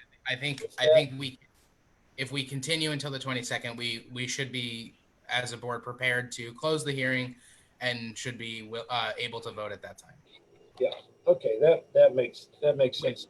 With the understanding that anyone who is watching, listening later on, listening tomorrow, reading the minutes, please continue sending us.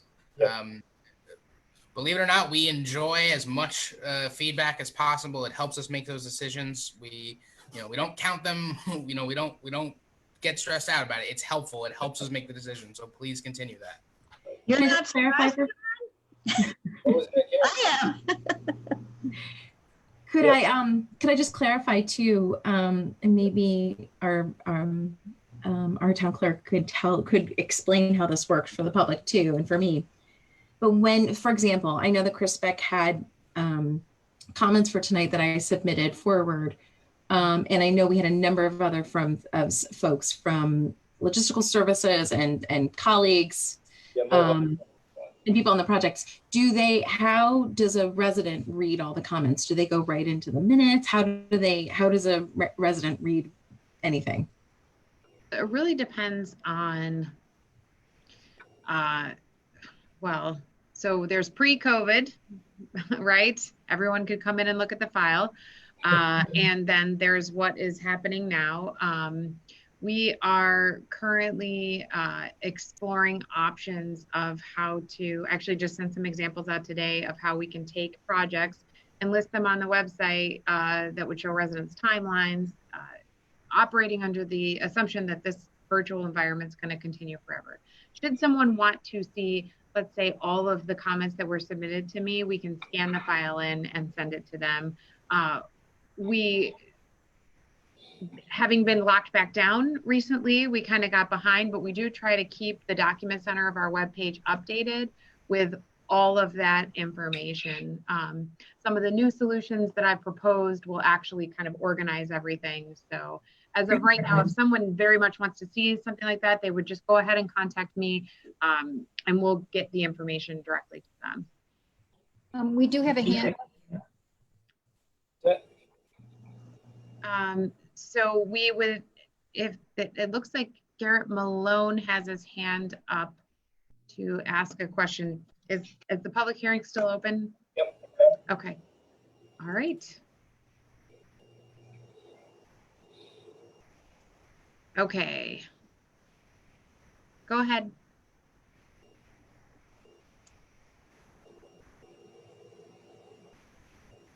Does he have to unmute himself somehow? Mr. Malone, you're unmuted.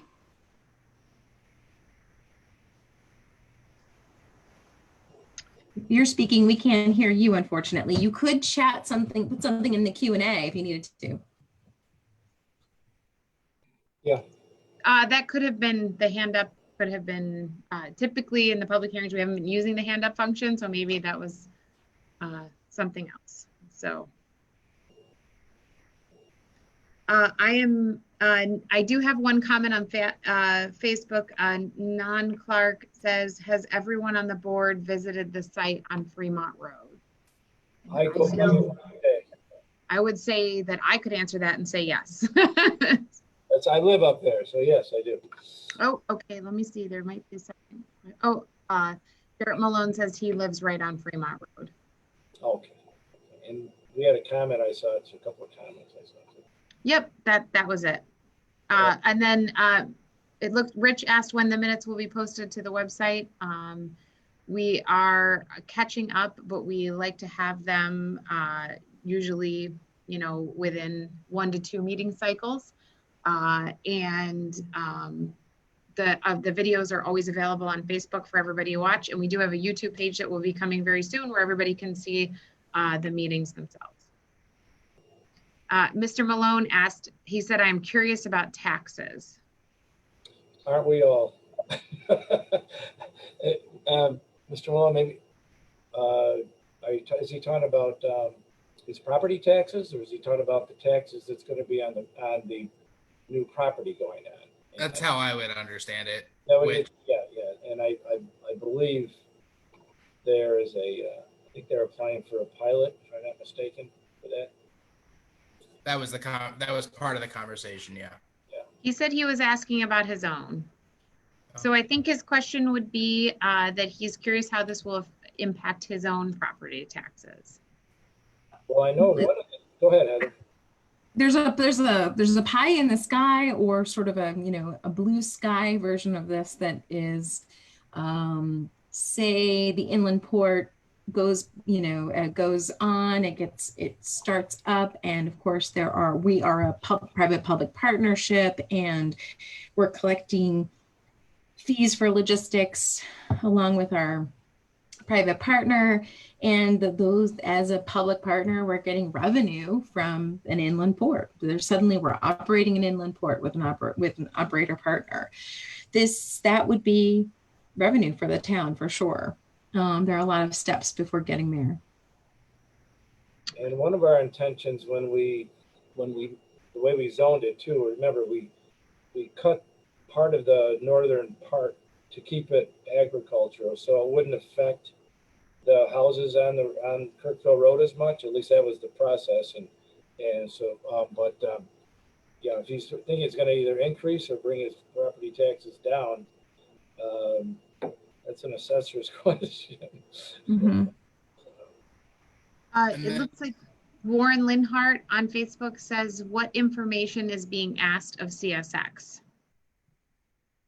Oh, that's a good question. Doug, you and I put together some lists that we haven't quite finished. We want to add a couple of things, but maybe do you have that in front of your hand? Some of the questions we were reaching out to CSX for? Yeah, I don't have it right in front of me, but some of the things that we were going to ask were how many containers go through the port now, how many do they anticipate would go through the port, how much truck traffic do they anticipate being generated from any future activities in and around central New York, including the Amazon. We've heard a lot of things thrown around, but we were trying to, when Ed and I spoke to Mr. O'Connell the other day, we were just trying to get some facts from CSX to what they see at the port. And I think we had 5 or 6 different questions. Right? I mean, they're pretty basic if you think about them. I think there were things that the board and the public have been asking, and we just had the opportunity to talk to the regional director, Mr. O'Connell, and I thought he was quite accommodating. Ed, I mean, we'll see what he sends back. He said he would try to get those back to us ASAP. So I would think, if we get those out this week, we would certainly have them by the 22nd. John, would be my guess. When the DOT gave CSX the $19 million and officially called the area, the DeWitt Rail Yard, and the operators working with CSX, an inland port, they said that they expected a volume of up to 30,000 containers a year. at the facility. And that would be, if you look, I guess I've done a little bit of research, and it looks like 30,000 containers would be, you get about up to 4 truckloads, and you know, Matt or Vita or anybody who knows about this better than I do right now, tell me otherwise, but get about 4 truckloads from each container. So that's a lot of. So to that point, Heather.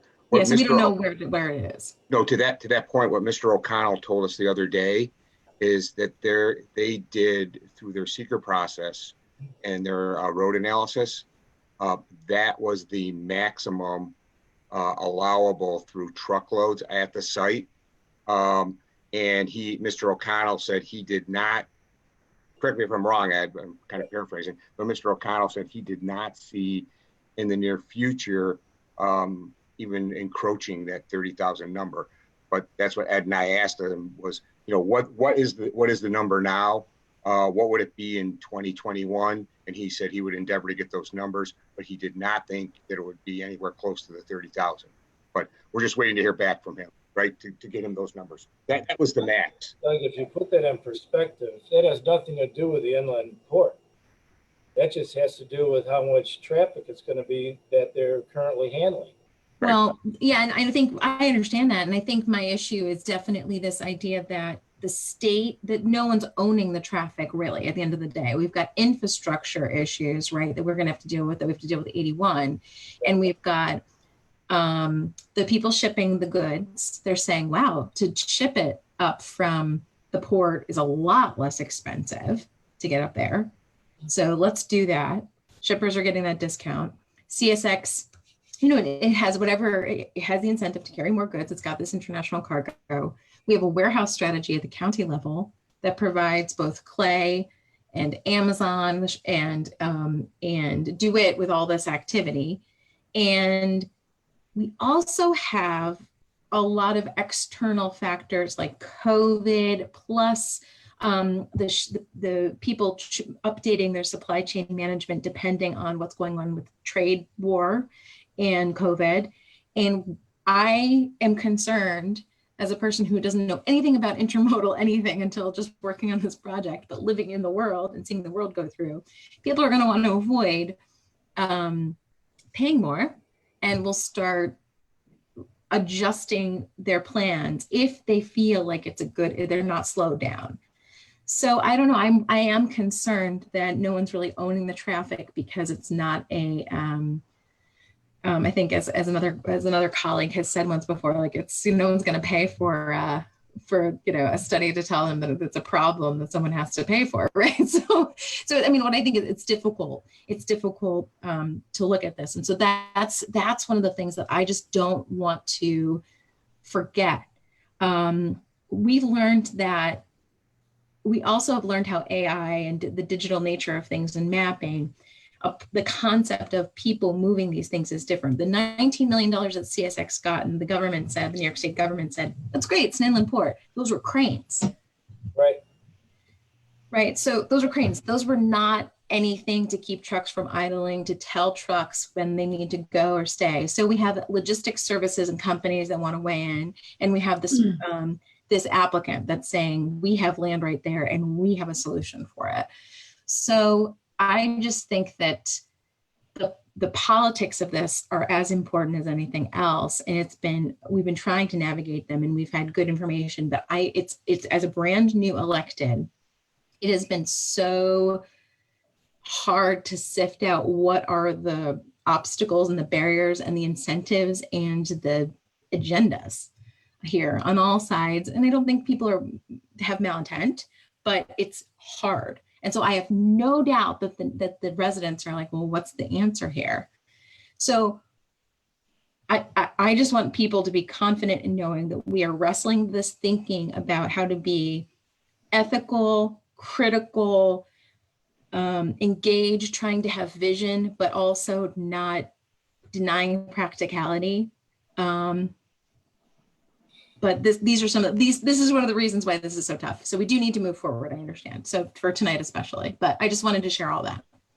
So Mr. Malone believes that he has enabled the function of the microphone. Hold on one second. Okay. Mr. Malone, are you there? Yes, I think Yes, we hear you. this is Zoom is new to me. Okay, so just identify yourself and where you live, and then we'll I go live, from there. Randy knows where I live. I put a garage up last year and he came over and did the inspection for me. So I live at 6345 on Fremont Road. Okay, so the property is directly behind me. Right. So I'm curious about a few things. Are they going to keep some kind of barrier between the back of my property and where the rail yard will be?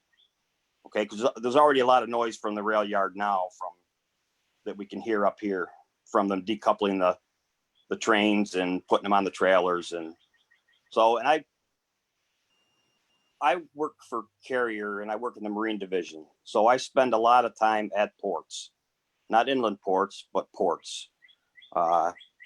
So there's not just ships, but there is a lot of truck traffic that comes out of there. So realizing that's, one thing that haven't seen here in my 20 years is DOT inspections. And most of these guys are owner operators. And from my house down to where they come out at the stoplight is quarter mile, maybe. And when they come to the light here, the first thing they do is hit the Jake brake. Yeah. So it's, it's very, very noisy there. And I realize the reason for the Jake brake is intermodal trailers don't get as much maintenance as an over the road trailer because they're on the trains most of the time. So that fact, and the taxes deal was mine, of course, and I caught the tail end of that because when I turned the microphone on, the app quit and I had to restart it again. That's the question. Smiling and nodding. Yeah, I've talked to my neighbors and they're kind of in the same way. And I realized that they left the property in the corner that I think the Centauros still own. They kind of left that as a wetland that would create a barrier between the houses and Kirkville Road. So I just want to know if there's one of the key questions, is there going to be a barrier between Fremont Road and that property where the proposed inland port will be? Yeah. Just for, it's not something I want to see. I know they've already put cranes up out back, unless they've already had them down off Gurdian Road towards the back. Yeah, Mr. Malone, they got a grant from the state to do that last year, and they came and presented that to us. A few of us, many of the new board members weren't at that, but Sarah was there and I was there. Tim was there, Doug was there, Randy was there, and this was one of those things where they were building these cranes, as you alluded to, Heather. And they were just letting us know that we could handle the truck traffic. And this was nothing to do with the inland port at all. This is just what they were telling us that they were going to do because they got this $19 million to build it. My concern, because I live right in Manoa, so my concern, of course, coming on from North Central and Fremont has always been the traffic there. And they said, oh, no, there's not a traffic issue. And anyway, so long and short of it is that decision was already made. So the truck traffic, that 30,000 containers that we're talking about, was based on a year ago when they were going to put these trains in, with that grant money. It had nothing to do with Mr. Beck's proposal at all. So the whole concept with the inland port is the fact that they felt there'd be so much traffic now, so much containers being transferred, that they would need a place to store it while they were moving everything. Okay, so the inland port has really nothing to do with the traffic because it's going to be there. The questions you had regarding barriers and such, that would be if we approve the zone change, that would of course then go to the planning board, and that would be their side of the handling those concerns. And then of course when they came to us a year ago, that was even before the Amazon deal became an interest. So you add that on top of what they were planning. It's already going to be there. The traffic is going to be there whether this inland port is there or not. Right. Well, it'd be foolish not to do it. I mean, there's good money in it and good jobs. It's just a matter of, making the, we really don't have a lot of people that are backed up to it per se. You certainly have less than 24 people that it would really, really affect, Right. short of traffic anyways. But those are my questions. And if it comes down to the planning board, then I'll just try to attend the planning boards to see about that. Mr. Malone, thank you so much for sharing all that. And you have real, knowledge, professional knowledge, plus like living there, which is really invaluable. So thank you for participating and for staying engaged on this.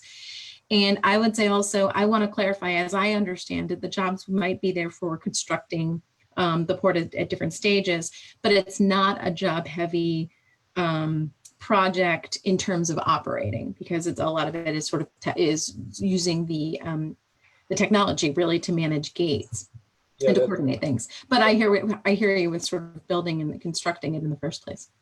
Heather and Ed, if I can just quickly chime in to help Mr. Malone. Sure, Matt. The initial phases and even the future phases, when you look at the layout plan, the initial phase is behind the self-storage unit. So it's quite a ways off of Fremont Road. And frankly, even the future development pieces are extending to the north from there again, and then staying back from Kirkville Road. So there is a significant buffer for this program away from Fremont Road, probably in excess of, I'm just looking at the plan as I turn my head, of 500 to 800 feet off of Fremont Road. So there's going to be a significant buffer, and that is a heavily treed buffer today that will not be impacted. So I think you'll be in good shape for this particular use that we're proposing. Okay, that's good news. I appreciate that. That's a good deal, because I think it's probably 400 feet from the back of the road to my property. So if they do 5 to 8, 100 feet would be a good tree line blockage for sure. Yeah, certainly. I think those maps are available, right, Matt, or Allison? Those are available for view, so Mr. Malone can actually see how it's laid over the property. Yes. You'll be able to see as Matt explained, the distance between the homes and the roads and all that type of thing. Okay, well, I'll take a look at the maps again. I know I looked at them once before, the proposed three pieces there, the three pieces at 75 acres or so. That's correct. So, yeah. Okay, well, I appreciate you taking time to listen to me. Thank you. Thank you. And then it looks like I have 2 final comments. Anonymous attendee said, I believe there is an endangered species of bats there. How will they be protected? Home values will plunge in the Fremont area due to traffic. And let's see if there are 30,000 containers a year and each container has 4 truckloads. That's 120,000 truckloads a year, or 10,000 a month, or 300 per day every day. Do you think that's excessive? And then another person said, this is only to approve the zone change for phase 1, correct? The 2 area concrete pad. And I can answer that and say that it's just the zone change for the parcel itself. It's no part of any approval of the project. It would just be to change the zoning. Warren Linhart said, COVID aside, the traffic and noise is going to be enormous. The environment will certainly be affected and would increase. 3GI will certainly benefit. What monetary benefit will the town of Manlius get out of this? And what of the increased traffic on Route 481 if Syracuse adopts the community grid? There is no West Interstate loop to alleviate the traffic increase on the east. And that is all of the comments that we've gotten during this discussion. I think I might have had 3 of those at one time and didn't know it. So. But, all right. So I think I think we're about ready to, especially since I think the consensus is that we'll continue this to the next week. So if anyone feels their questions weren't adequately answered, please reach out and we will do our best to do that. I think one of the important things is kind of I think we've said it every time, but the intention of the inland port project or this zone change is not to add traffic. The idea, and it is contested as to whether or not traffic over the rail is going to increase as the warehouses are built, as the new facility at the rail yard is used to take international cargo off the trains. The intention of 3GI is to not bring additional traffic. Of the inland port is not to bring additional traffic at the moment. This was presented as a solution to the incoming traffic, to the traffic that we, the town of Manlius and its residents, had no say in when they put the warehouse in. They didn't ask Manlius, as far as I know, any questions. And now DeWitt is getting one, and those new pieces of equipment in the rail yard were put in, and I don't think they asked what our opinion of that was. And so this was one option we were presented with, and that's why we're doing our due diligence here to make sure it's answered. I answer the BAT question. I don't know how one does that. I have to assume because of the way we do a 13-part seeker for a lot of things, I have to assume that there is some plan to move endangered bats. And then, as far as monetary benefit, we were looking at this. Right now it's restricted agriculture. I would assume putting a large facility on there would increase the value of the property, meaning we would have tax revenue. That would help us. And then again, to kind of return to why we were, really looking at this so deeply, is one of the major benefits would be to manage traffic by allowing trucks or allowing containers to move into the port and out of the port at times that are ideally more amenable. We've been in conversations with private firms that we would be partnering with that have vast technology equipment to help manage that. And again, I definitely don't. I can completely understand if anyone feels confused. I don't want to say confused. There's a lot of information here. There are no answers. There's no truth. It is everybody who is weighing in on this has something to gain or to lose. And so our job as the town board is to hear all of that, keep the best interests of the residents at heart, and make a decision and move forward. And so, I think I am ready to continue the public hearing at the 22nd and move on to the next agenda item. If anyone else would like to say something. Nice transition, John. I like the way you did that. That was perfect. Okay, so why don't we, again, we'll keep it open and we'll move on to item 7, another continued public hearing on the proposed local law delegating special permits to planning board. Mr. Supervisor, I'd like to speak on that. Yes, please do, Sarah. Thank you. So I'd like to ask if there's been any comment. Allison, have we received anything with regard to this? None. No. Okay. So people, before we close the public hearing, I just want to make everybody here now aware that the resolution. We haven't opened this one. This was another one we have to open. Why does it say continuation then? Yeah, sorry, I didn't catch it. Well, because is this another the other thing that happened? And if you remember, yes, we did already accept public comment. So that was to give the public the directive, just that it was continued from last time. All right, thank you, Elaine. So first I'd like to then waive the reading of the public notice. I'll second. Oh, go ahead. All in favor? Aye. Opposed? Carried? Go ahead. And I'd like to make a motion to open the public hearing on the matter of replacing special use permit law. Oh, I'll second. Okay, all in favor? Aye. Aye. Opposed? Carried. All right, and again, you can ask those questions again, Sarah. Do we have any other comments, or do we have any now, I guess? Yeah, so I'd just like to say what the nature of this is to delegate responsibility for special permit to the planning board. Currently, an applicant who needs a special permit has to come to the town board, the planning board, and the town board. And we are trying to streamline that process to make it less time consuming for the applicant and more a more contiguous application to the planning board so that they can make a judgment on whether a special use permit is appropriate to a particular property. So that is what is at discussion here. And if anyone from the public would like to speak to that, we would welcome your comment.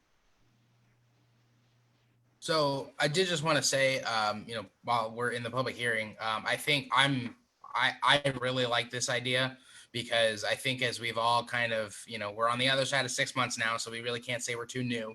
But I do think there, definitely, and from people being more engaged now, there's a lot of questions as to why our meetings take 3 hours and why it seems things are on the agenda, so many times. And I think what I like about this proposal is it'll allow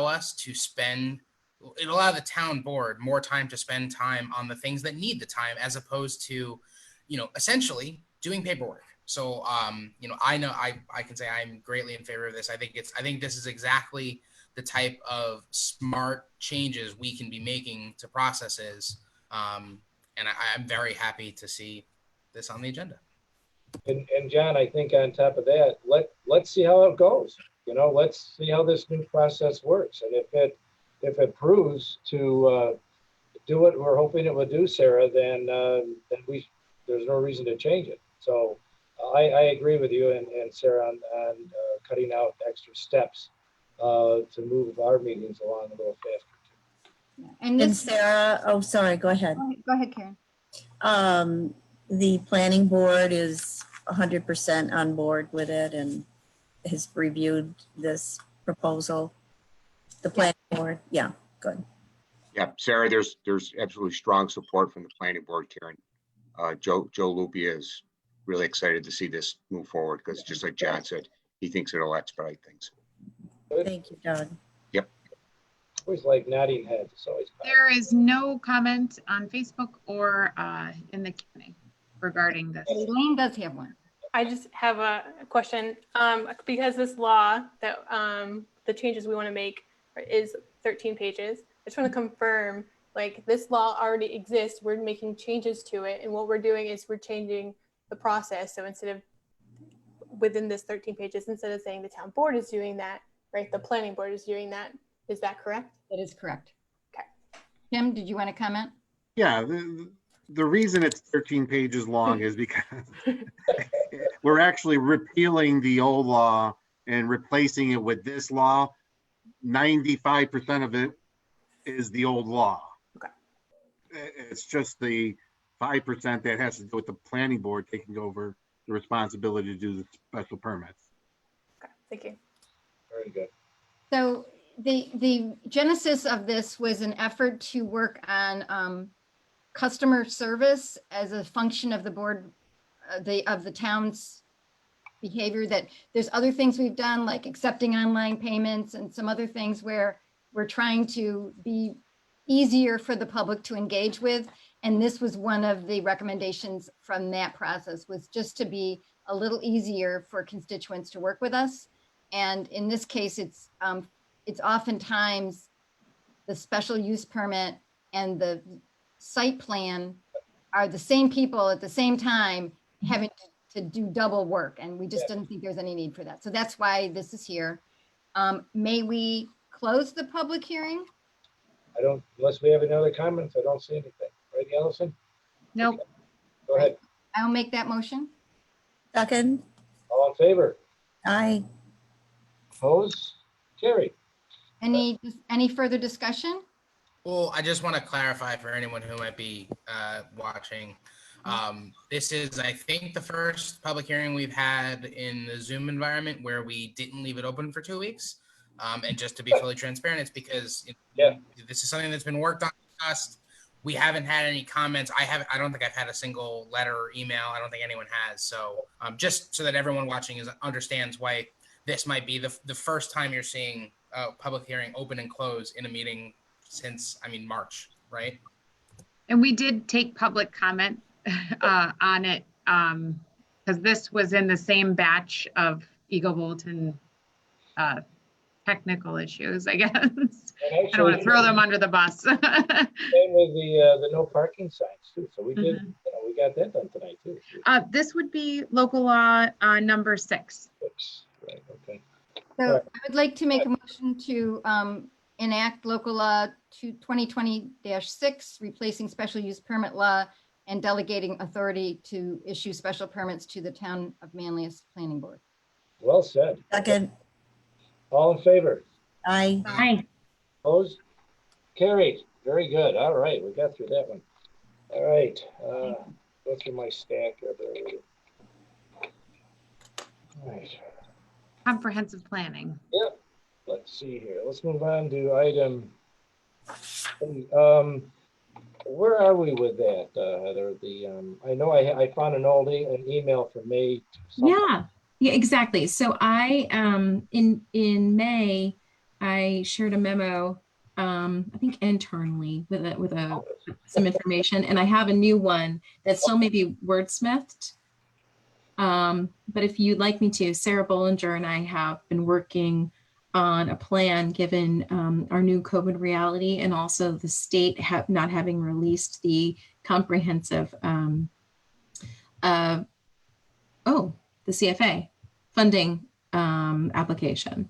And so, sorry about that. I'm reading and thinking at the same time. So this moment in time, I just wanted to give a quick report on that, and I can do that now, or I can do it in my roundup. If you want to wrap it, if you want to do it now, go ahead. Yeah, well, I'll be brief.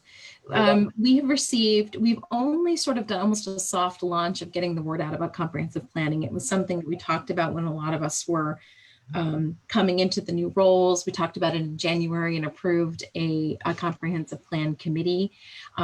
So I'm on that and Sarah's on that, and we're all a part of comprehensive planning, of course, including our colleagues in the villages and our department heads and really everybody who's a stakeholder. But we were exploring exactly by what process and with which funding mechanisms we would design what we would do next. So where we are now, having spoken with our own planning department and Doug Miller and spoken with resources across the county and the area, we have established since January 2020, we've endeavored to begin a process of developing and adopting an agreement that's going over time. It's going to contain our goals, objectives, and strategies for the future development and conservation of the town. We expect that it's going to express vision and policies to be implemented over 10 to 15 years or so, and developed and periodically updated with acknowledgement of the existing plans of our villages, neighboring towns, and the county. And our plan is going to include our New York State Climate Smart Community goals, since those need to be achieved based on the commitments we've already made, and will be a guiding document for land use laws, which still will be developed and adopted through their separate process. We've begun to collect contact information and interest for the volunteer stakeholders who want to engage in the vision and planning process. And we really aim to engage a large number of participants for this stage. And we anticipate that we'll have a smaller executive committee appointed that will have residents from all stages of life and include those with expertise in historic preservation, economic development, in education, land use and development, public safety and health, environmental sustainability, parks, recreation and culture, neighborhood development, pedestrian infrastructure and transportation, and public safety and health promotion. And we're proposing a timeline of sort of almost a listening and learning phase from July 2020 now through May 2021. And that would be, and then another phase called Dreaming and Doing, which would be June 2021 to May 2022. So in the first phase, the listening and learning phase, we develop an RFP for a planning partner agency or consultancy, and that could be the counties, that could be a private consultant, it could be an individual, people who will help us, and we'd be seeking input on the scope of work for that from the group of residents who've expressed interest in the comprehensive planning process already through the town's website, the Eagle Bulletin, and nextdoor.com. And we have about 51 people, for example, that have filled out the Google form with interest in getting involved.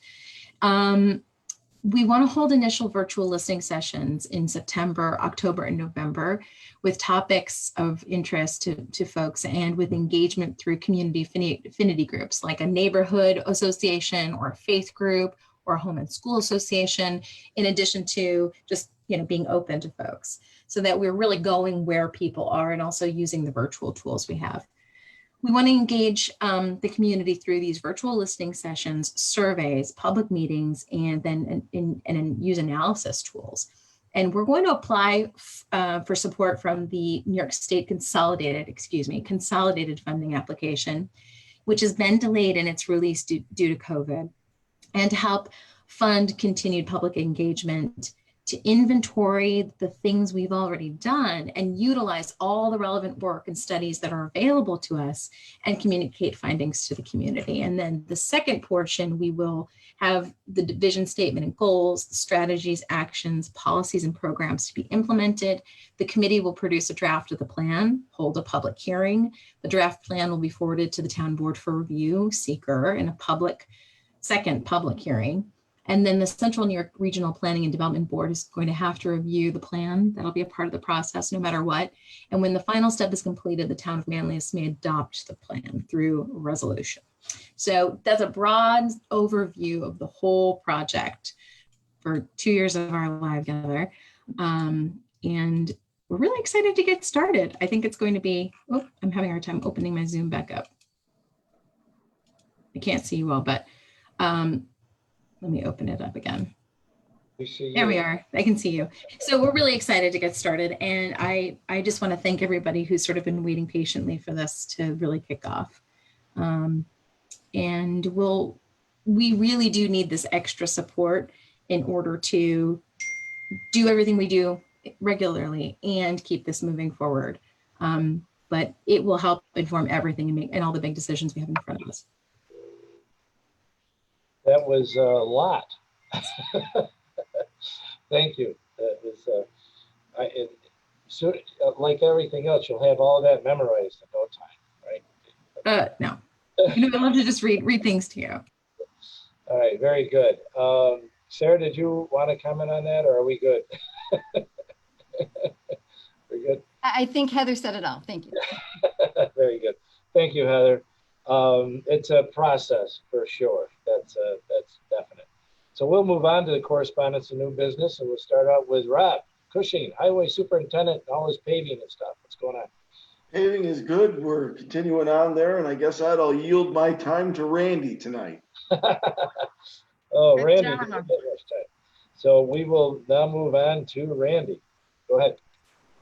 Not too much tonight, other than extremely busy, which we kind of anticipate was going to happen. I'm going to be on vacation next week, as you all saw. I sent an email out, and Doug and Mike will be covering. So other than that, things are moving very quickly. All right, vacation, huh? Enjoy the Thousand Islands. Yeah. Oh yes, I know. That's great. Doug, anything to add on your end with Randy at all, or you good, or what? No, we're in good shape. Okay, We're all set. Yep, Randy and I have connected. Okay.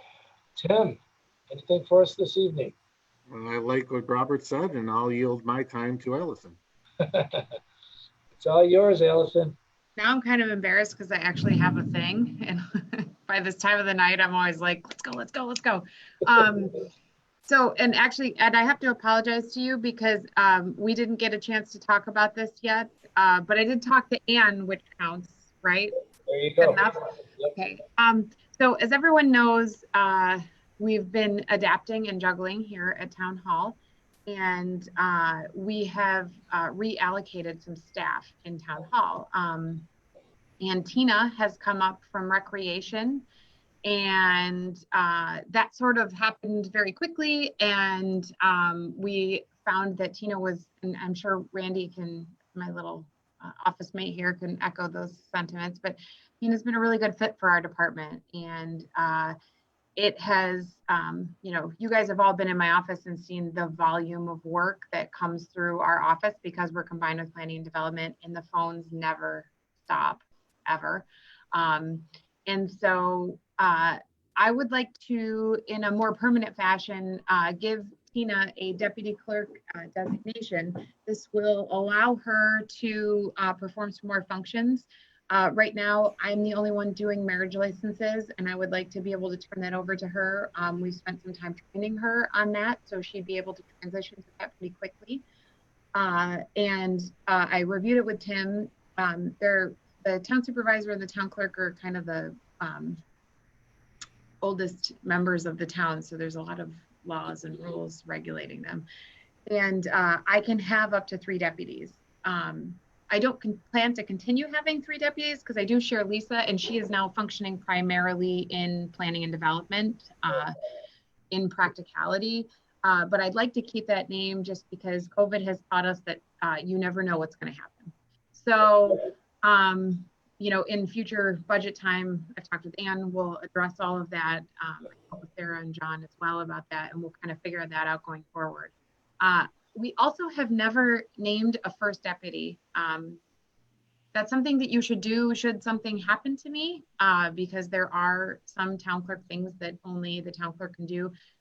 Ann knows most of them. There are things that I have to sign that you can't do unless I'm able to sign them. If I appoint a first deputy, then if something was to happen to me, you would immediately be able to use that. And I would like to appoint Debbie as my first deputy. And she's here as an attendee, so she sits through every meeting. But that would give her the ability to immediately step in and fill those duties should I be unable to perform them.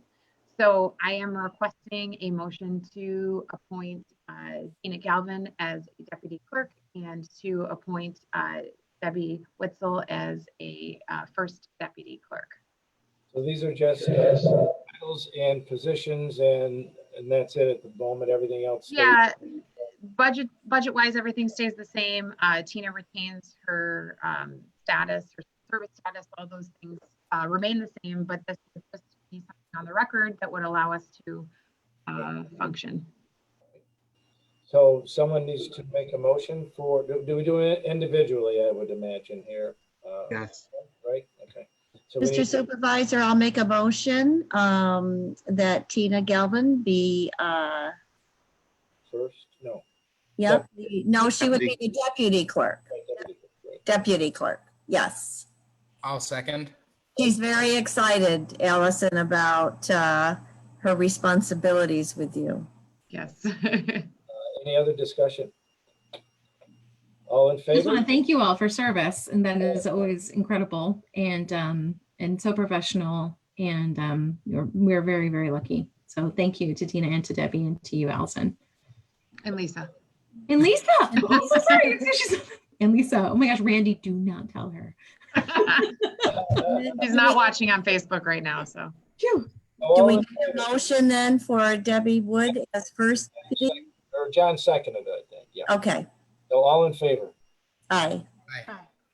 Opposed? Carried, all right. And now we need for Deb Witzel for first deputy, correct? Deputy. That's what we just did. No, No, that Tina as deputy. Now you have Deb as first deputy. I'll make a motion to declare Debbie Wood then as first deputy. I'll second. Okay. All in favor? Aye. Aye. Opposed? And carried. Very thank good. you very much. I appreciate it. Can I ask one question, which probably Ann's going to say you should ask me after the meeting, but I have talked to Peggy about now that she has the opening. Are we looking at a filling where Tina, I know it's a busy time, or it's normally a busy time, but things are really quieted down because of COVID and so on. And are we looking at something temporarily or not at this point to fill Tina's place? I see. No, I don't know if you're asking me or Ann, but we're just getting our feet underneath us, and we will discuss that at future time. Very good. Right now I have spoken with Peggy, Mr. Supervisor, and they're working out their schedules, and with this pandemic, it's very different. So very much so. All right. Yes, definitely. Okay. Is that it, Allison? That's it. That's all I have. Very good. All right, Chief, you're up. What do you have for us tonight? You've been busy. Yeah, very busy. Typical summertime. Police department's been extremely busy, but we're all doing really well. And I just wanted to take a brief opportunity to thank our community members for the enormous amount of support that we've been receiving recently.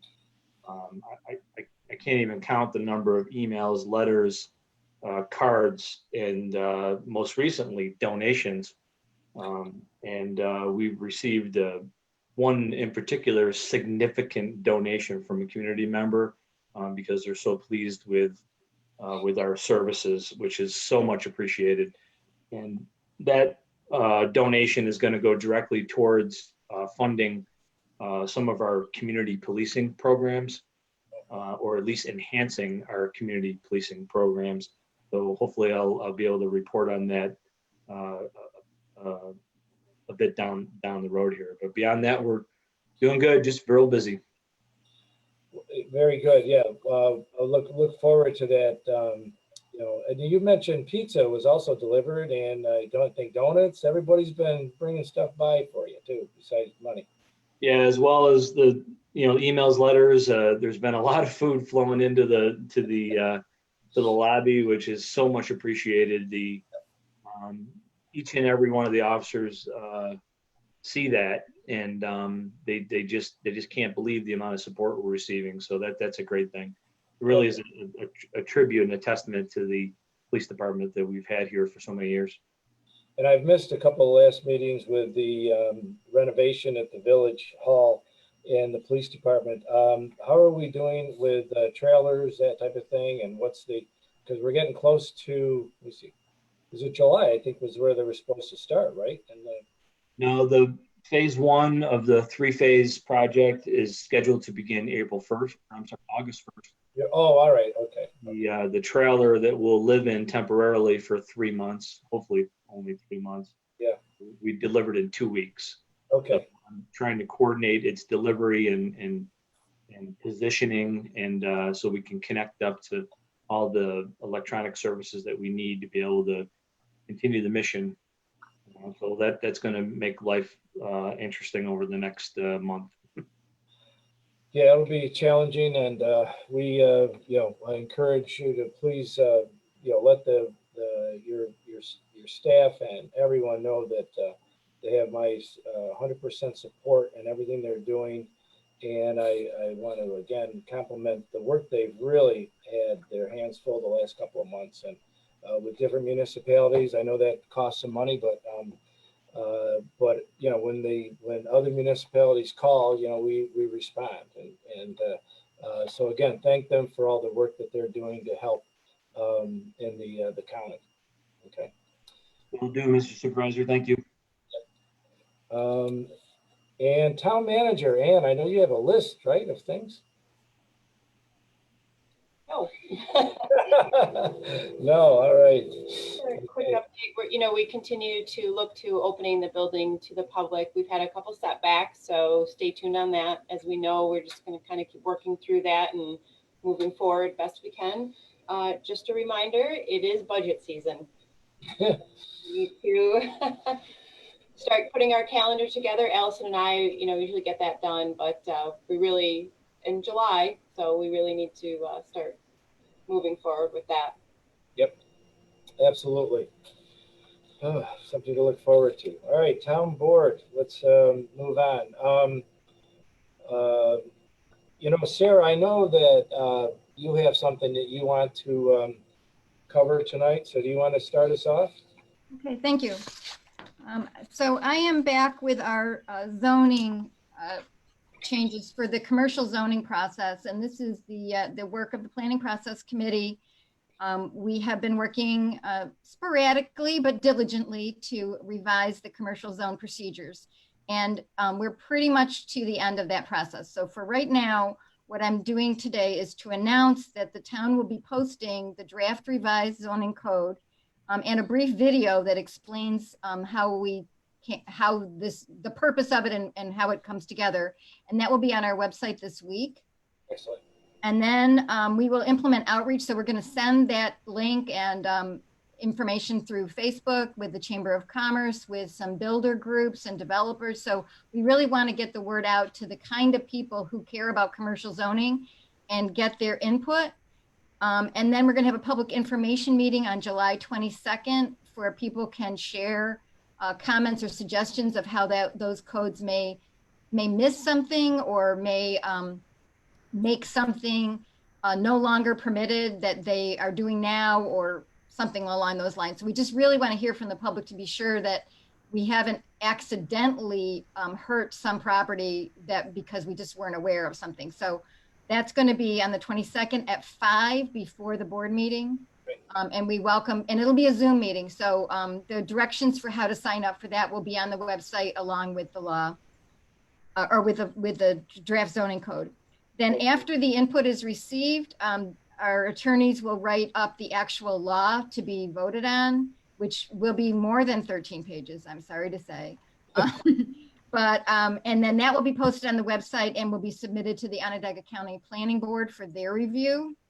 And then at our meeting on August 12th, we'll set the date for the public hearing. So that's the schedule of this input process over the course of the summer. We really do want to hear from, and Randy, if you know people that you just know, are often builders in the community, maybe not this year, but in the past, please make sure that they kind of get a chance to look at this and make any comment. Sarah, you'll send an outline of what you just read off to us, to the board. Yes. They'll have a Yeah, and you too, if you know people that may be interested in commenting on the zone, they might be from another municipality, but they would have ideas of how things could be phrased or summarized. We'd love to hear from anybody. Perfect. All right. Nice work on that. I know it's been over a year you guys been working on it. So thank you. Very good. All set then, Sarah? Okay. Karen, let's see what you have up next. No, I'm all set, Ed. Thank you. Okay, very good. Caitlin? I'm all set, Ed. Thank you. Excellent. Okay. Elaine, I'm going around the room as I remember it, like we're in the boardroom, Elaine. Thank you. So I'm just getting more details together to create the Public Safety Advisory Committee. And I will have more details at our next meeting on July 22nd to formalize creating this committee. Residents have already been contacting us, letting us know they're interested in being considered, which is great. And I know the district attorney's office is also working on this, which is the executive order from Governor Cuomo. And I look forward to hearing more about their work group as we create our own. And if anybody is interested in this committee, please feel free to let me know. And when we're ready, I'll directly make sure that you know the process once we figure that out. Okay? Thank you. Thank you, Elaine. And just to dovetail off what you said, just to bring everybody up to speed on the meeting with the DA, Damien Ulatowski, who's the supervisor of Clay and also the Onondaga County Supervisors Association president, has made arrangements. We're waiting on a definite date. It'll be myself, him, Marianne Coogan from Camillus. The chief will be included because he's the chairman of the Chief Association in Onondaga County. I'm also, and then we'll see who else will be involved with that, whether sheriffs will be there or not. Another thing that another organization I'll be reaching out to, of course, is the DCJS, the Division of Criminal Justice Services, because in the executive order, it does say that in coordination with the resources of them, so since I meet with them on a quarterly basis for the New York State accreditation, I have some contact people, and I'll find out exactly what they're doing as well, and what they're, passing along to all the other municipalities and law enforcement departments. So that's where we are. We're just getting the ball rolling. It's nice that we have backup in case they don't have anything, Elaine, then we do, so, all right. So with that, let's see, John, I think I jumped, let's see, John, you're next, right? Yep. So still working on figuring out our hybrid solution moving forward to hopefully getting at least the people you can see right now back in the room together. Still waiting on some pricing from Garum Group on that, and we're going to talk about all the different possibilities. But that's definitely a high priority right now because I think we're all ready to see each other at least. Yes. But that being said, we're gonna be careful. We don't want to move too quickly.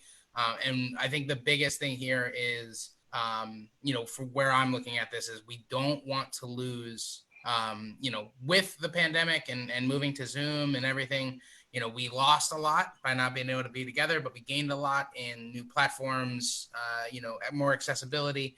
And so the goal here is to transition back and get all the things we lost back, but not lose any of the new capabilities that we've gained. So really looking forward to that, but I do apologize that it's taking a little longer than we would have.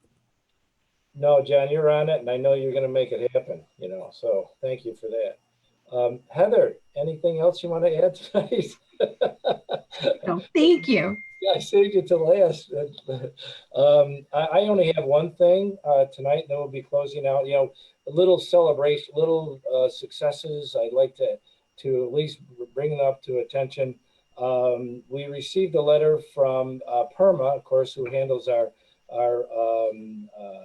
claims performance for workers' comp, and they sent a letter congratulating us. In last year's completed calendar year, we filed all our claims on a timely manner within 10 days of injury. And behalf of the member department services, we thank you for your dedication to filing all workers' compensation claims in a timely fashion.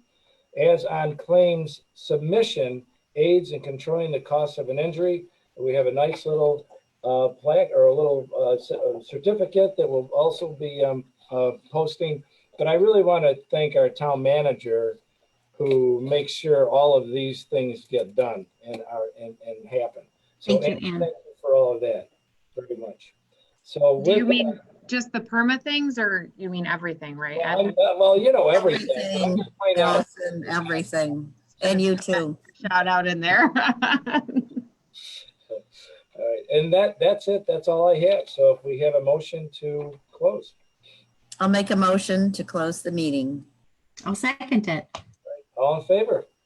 Aye. Aye. Opposed? Carried. Thank you, everybody. Great job tonight. Thank you. Good night. Bye, Good night, everyone.